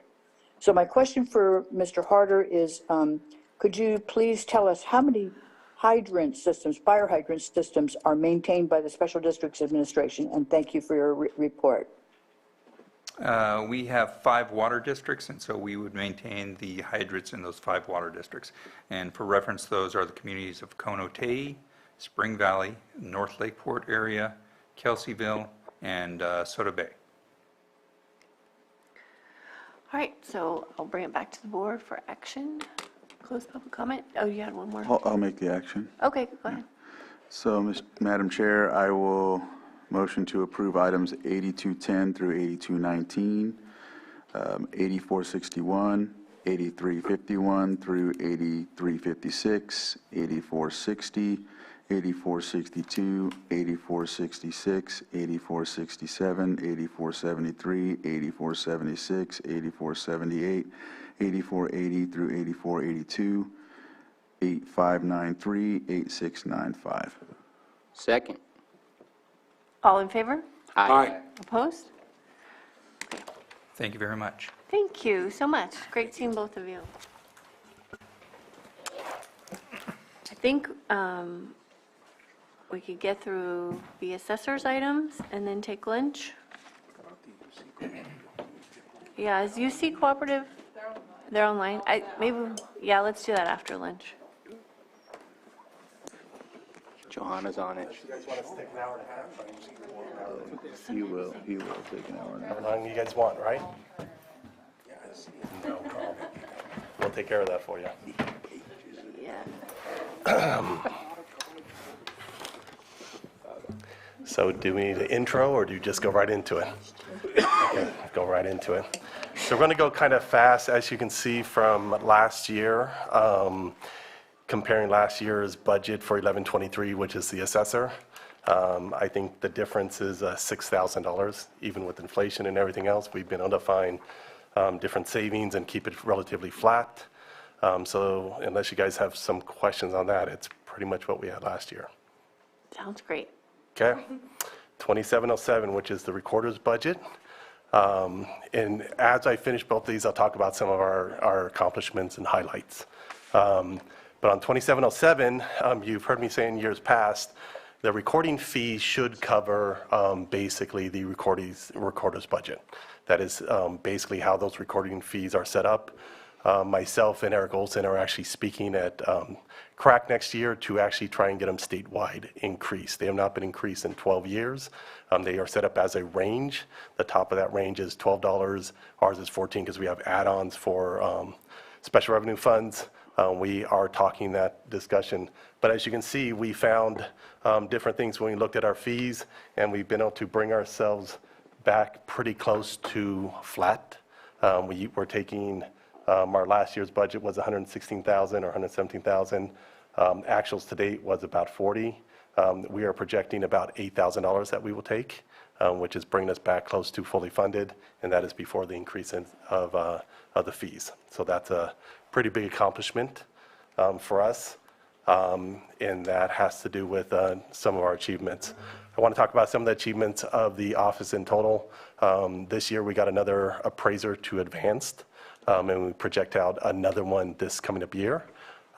We have our hiring, we have offers out. They're not actually in the seats yet, but we have offers out. If everything goes well, we will only have 2 vacancies. We will be down to 9.5% vacancy rate at that point. Those 2 vacancies are basically for waiting for promotions. So as soon as those people move, we'll be able to recruit back out for those 2 people. But most of our vacancies have been filled with promoting from within, developing people, getting through their trainings, getting through their state trainings. A lot of our office is state mandated on the way we go through our trainings, nothing local. So I wanted to make that point. Was we've done a lot that way, and you guys know I'm really big on training. We train in the morning, we train at night, plus we utilize everything we can find across the state. We've also brought a proctor in our office on the recorder side, which is Eric Olson, to try and help facilitate across the state the proctoring of the state exam for the recorders. So unless you guys have questions, I'm going to go through the special revenue. keep moving. Special revenue, we're just going to go really quick. The highlights of the 3 is basically we've got some big projects. We've got U.S. Imaging, which is doing the redaction projects. They've already started. They are not complete, so of course we put it back in the budget because we don't know when the final payment's going to be. So that's a tracking. That's going to be in your micrographics. And then you've got 2709, you've got a large dollar amount in there, and some of that is a placeholder, is for the Tyler contract, which does include the e-recording module. We are trying to project out and do everything at one time. We're not positive it's going to be feasible, but we are going to attempt it. We have gone on the high side because the honest answer is we do not have we just signed the contract, so we don't have an actual plan detailing out everything. We know what the contract was on cost, but we don't know if there's any additional costs that we might have to bear locally. So we put additional money there. The good part about being special revenue, if it doesn't get spent, it's going to go right back to that fund. So it's no harm, no foul. Then when it comes to 2710, which is recording vitals, this is something that we've been trying to attempt, and now that some of the other projects are getting closer to being done, we think we have a fair chance this year, which is going and scanning and preserving all the vital records that we have in paper. We have multiple years, and we'd like to see that scan. That will go hand in hand with the Tyler scenario, because Tyler brings more things online. It is a cloud-based system. Some of the other, we just visited El Dorado, looked at the system. Some of their stuff you actually, on applications, fill out before you even show up to the office. So it streamlines a lot of stuff for the public, which is a lot better for them time-wise. If not, if they haven't filled it out, they go straight to the computer in our office. It streamlines the process in our office for them, for the customer, and for us. And that's pretty much the highlights. Unless you guys have any big questions, like we just talked about, those last 3 are special revenues funds, which pretty much by definition, they don't touch the general fund. You technically can't touch them, and I can't touch them unless they're for a very specific topic that is called out for the special revenue. So how are we doing with the Prop 8 recoveries? So we are still going along on some of those, because we have to look at them every year. I think we'll see as we close the roll. We're going to close the roll at the end of the month, so we'll take a look at it at that point, because we don't track it by day. We got many buckets. So we'll take another look at where that's at. I think at the end of last year, we were under 4,000. When I first started, we were 10,800. But our mechanics of that is we have to look at where the market is. And if they were, let's say, $7,000, but it's come down to 4,000 and the market's still saying 4,000, we can't take them off. So we will always probably have some that are permanent, Prop 8. We don't know what that number is until we kind of get close. Now, if we go to recession and the market turns around, market price, that would be more of a chance for us to get some of those kind of more permanent, sticky ones off that list. But we are pretty close to done with that. Okay. So the calls will stop coming? Yeah. I'm not going to promise you that calls will stop coming about taxes. Chances are you will still get some. As you know, you guys can always refer to our office. We try and field them as best we can. Some of those we can't do. We have rules and laws, but we try and keep it technical. But that's our problem with the Prop 8, is we're kind of at the bottom of the list now. When we're at the $4,000 amount level, we're at the sticky. That might not be easy for us to move them off, and they might just stay there till the market moves enough for them to drop past their level. Okay, and then what about the backlog of permits? So backlog of permits is the other one that's a little bit harder for us to do, and that has to do more with our staffing. And once we ramp up on these couple people that we have offers for, we're hoping to assign somebody just to permits. We pulled a list, and we didn't get as far along on it for the close as we wanted to, but we pulled a list to try to identify the the single-family homes and do those first. A lot of the other ones that are on that permit list are smaller, like decks and a lot low-level solar that's really just put it on a note. It's not a dollar amount. When we pulled it, I think we were down to about 200 SFDs. Oh. Yeah, so we don't have a lot of big dollar amounts. We have a lot of permits, but a lot of them are decks and solar. Right. And when it comes to solar, that's not even a change. For property tax rules, you don't get charged property tax until the next sale. Right. So that's the benefit of trying California's rules with property tax to try and encourage people to get solar. When you first put it on, you paid That was $50,000. 5 years. So you have 5 years where it's just, you never. It's just the next sale. So if you Oh, put on okay. solar, you turn around, you put it on the next sale, we will then put it on as value, and we'll put market value. Because ideally, if you put a big solar system on, you sell your house, ideally your price is higher than somebody else who didn't have solar. The market should reflect that. As long as it's within, comparables and makes sense, that's pretty close to the number you're going to get. Okay, great. Supervisor Green. Yeah, just real quick, I've asked a couple other departments about all cloud all the time, so I'm excited to see the scanning and the archival and all that, and that's going to be important to create searchable data and stuff like that. Also all about redundancy and maintaining the security of our legacy data sets, because stuff happens in the cloud. So yes, it does. I'm hoping between state regulations and your own wound-tight kind of approach to things, that's already handled, and I don't even need to ask about it. I can speak to as much as I know about our plan with Tyler. Like I said, you guys just approved the contract, so we don't have our game plan on that. We can only speak to what we've known through the kind of approval process or the RFP process, which they do call out security.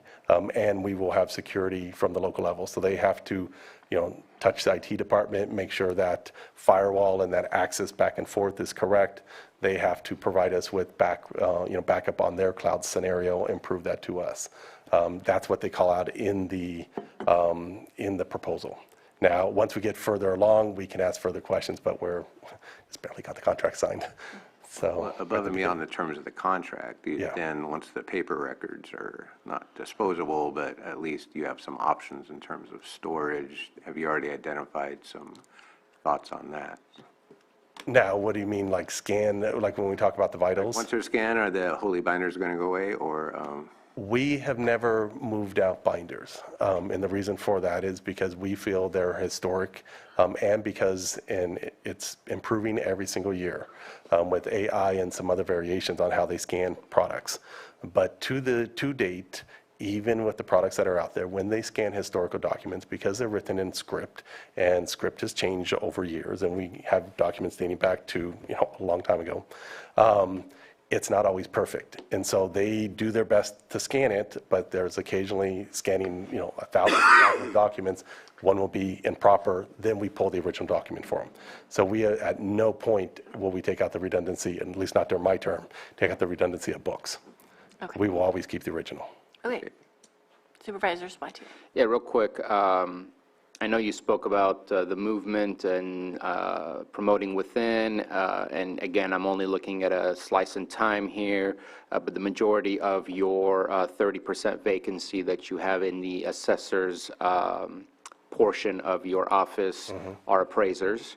Have you approached HR and Class and Comp Committee to take a look? That is a unique classification that only impacts your office, so looking at that won't have any ripple effects on others. I'm just curious, just because, again, there's something we might be able to do by shrinking one or two and expanding what it is that we're offering to make it easier to fill so that we don't have the continual backlogs and whatnot. Totally. And I really appreciate that comment. I've started a conversation with Pam already about that possibly being classified as hard to fill, because in my time frame, and I probably have interviewed at least over 100 people for that job. I've only hired one person with true experience, and that was David Schwinger.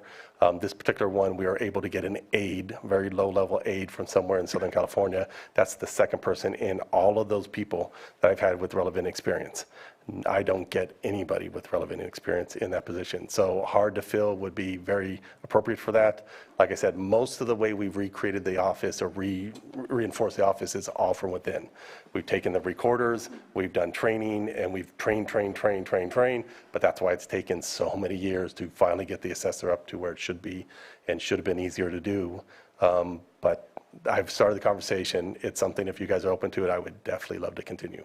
Again, I don't think it's a promise from here, but it's definitely an interest in seeing what we can gain, because if you can update all of these numbers, we're going to see a benefit when we're doing budgets, because it will update in our property taxes. So I'm all for looking at that and seeing what happens. And as we've talked about, and I've talked with a couple of you guys in the past, the way I look at it, and of course I'm a finance guy, so the way I look at it is The more current we are, the more current information you guys are making a decision off of. If we're 2 years behind, you're making a decision off of numbers that are 2 years behind. And that means that you guys could be making a decision when we're in a recession off of old numbers, and then when we finally catch up and you were out of a recession, you're making decisions with recessionary numbers. And that is no good decisions, by the way, financially. And so that's the way we look at it, and that's the way we're trying to get as caught up as we can so that the numbers are as current and as clean as we can give it to you guys. So. Vice Chair Simon?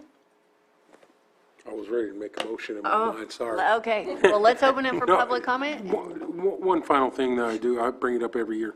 I'm going the opposite way with technology out in the field.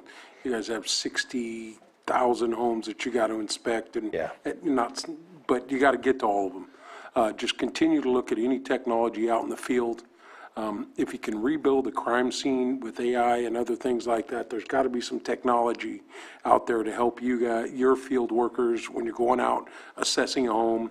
I don't know if that includes a drone and a program or whatever, but just continue those conversations to help the folks out in the field, because we know the overall, you can't get to them all. So just continuing that conversation to move forward to help the field workers doing the appraisal or looking at the homes. And just every year I'll bring it up. There's got to be a way. There's got to be a program out there. Just to speak to that, we are continuing that, and the technology is getting better. When we go to conferences, we see technology getting better. The problem we have is two-front, is we've discussed getting tablets, which would help us bring the data into the field when we're looking at it and take pictures and bring it back into the system very easily. We have a connectivity problem throughout the county that ends up being a little bit of a problem. It's getting better, so that is starting to get closer to reality. The drone scenario, and all the assessors' offices have looked at this.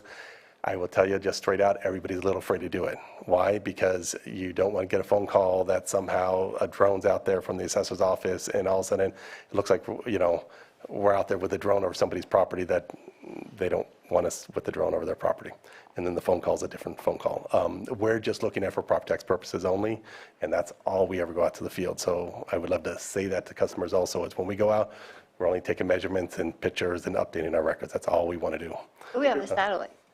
Yeah, and we do use the satellite. We use satellite, plus we use Parcel Quest, so we've got a couple of variations we can do that. As we know from some properties, there's canopies, so the drone would be a little bit more helpful on the canopy ones, if you could work with the canopy scenario, so you do the best you can. Okay. And then we do the best we can to put it as accurately as we can, and if it's inaccurate, they'll give us a call. Okay. Hopefully updated. Public input. I don't see any hands up. Closing public input. Madam Chair, I move to approve 1123, 2707 through 2710. Second. All in favor? Aye. Opposed? We're going to have lunch. Wow, I think that was my longest budget. Come back at 1:45. One in a while. So, that works. 45. Thanks, guys. Thank you for being brief. When we come back, we got. Next time, pirate, He was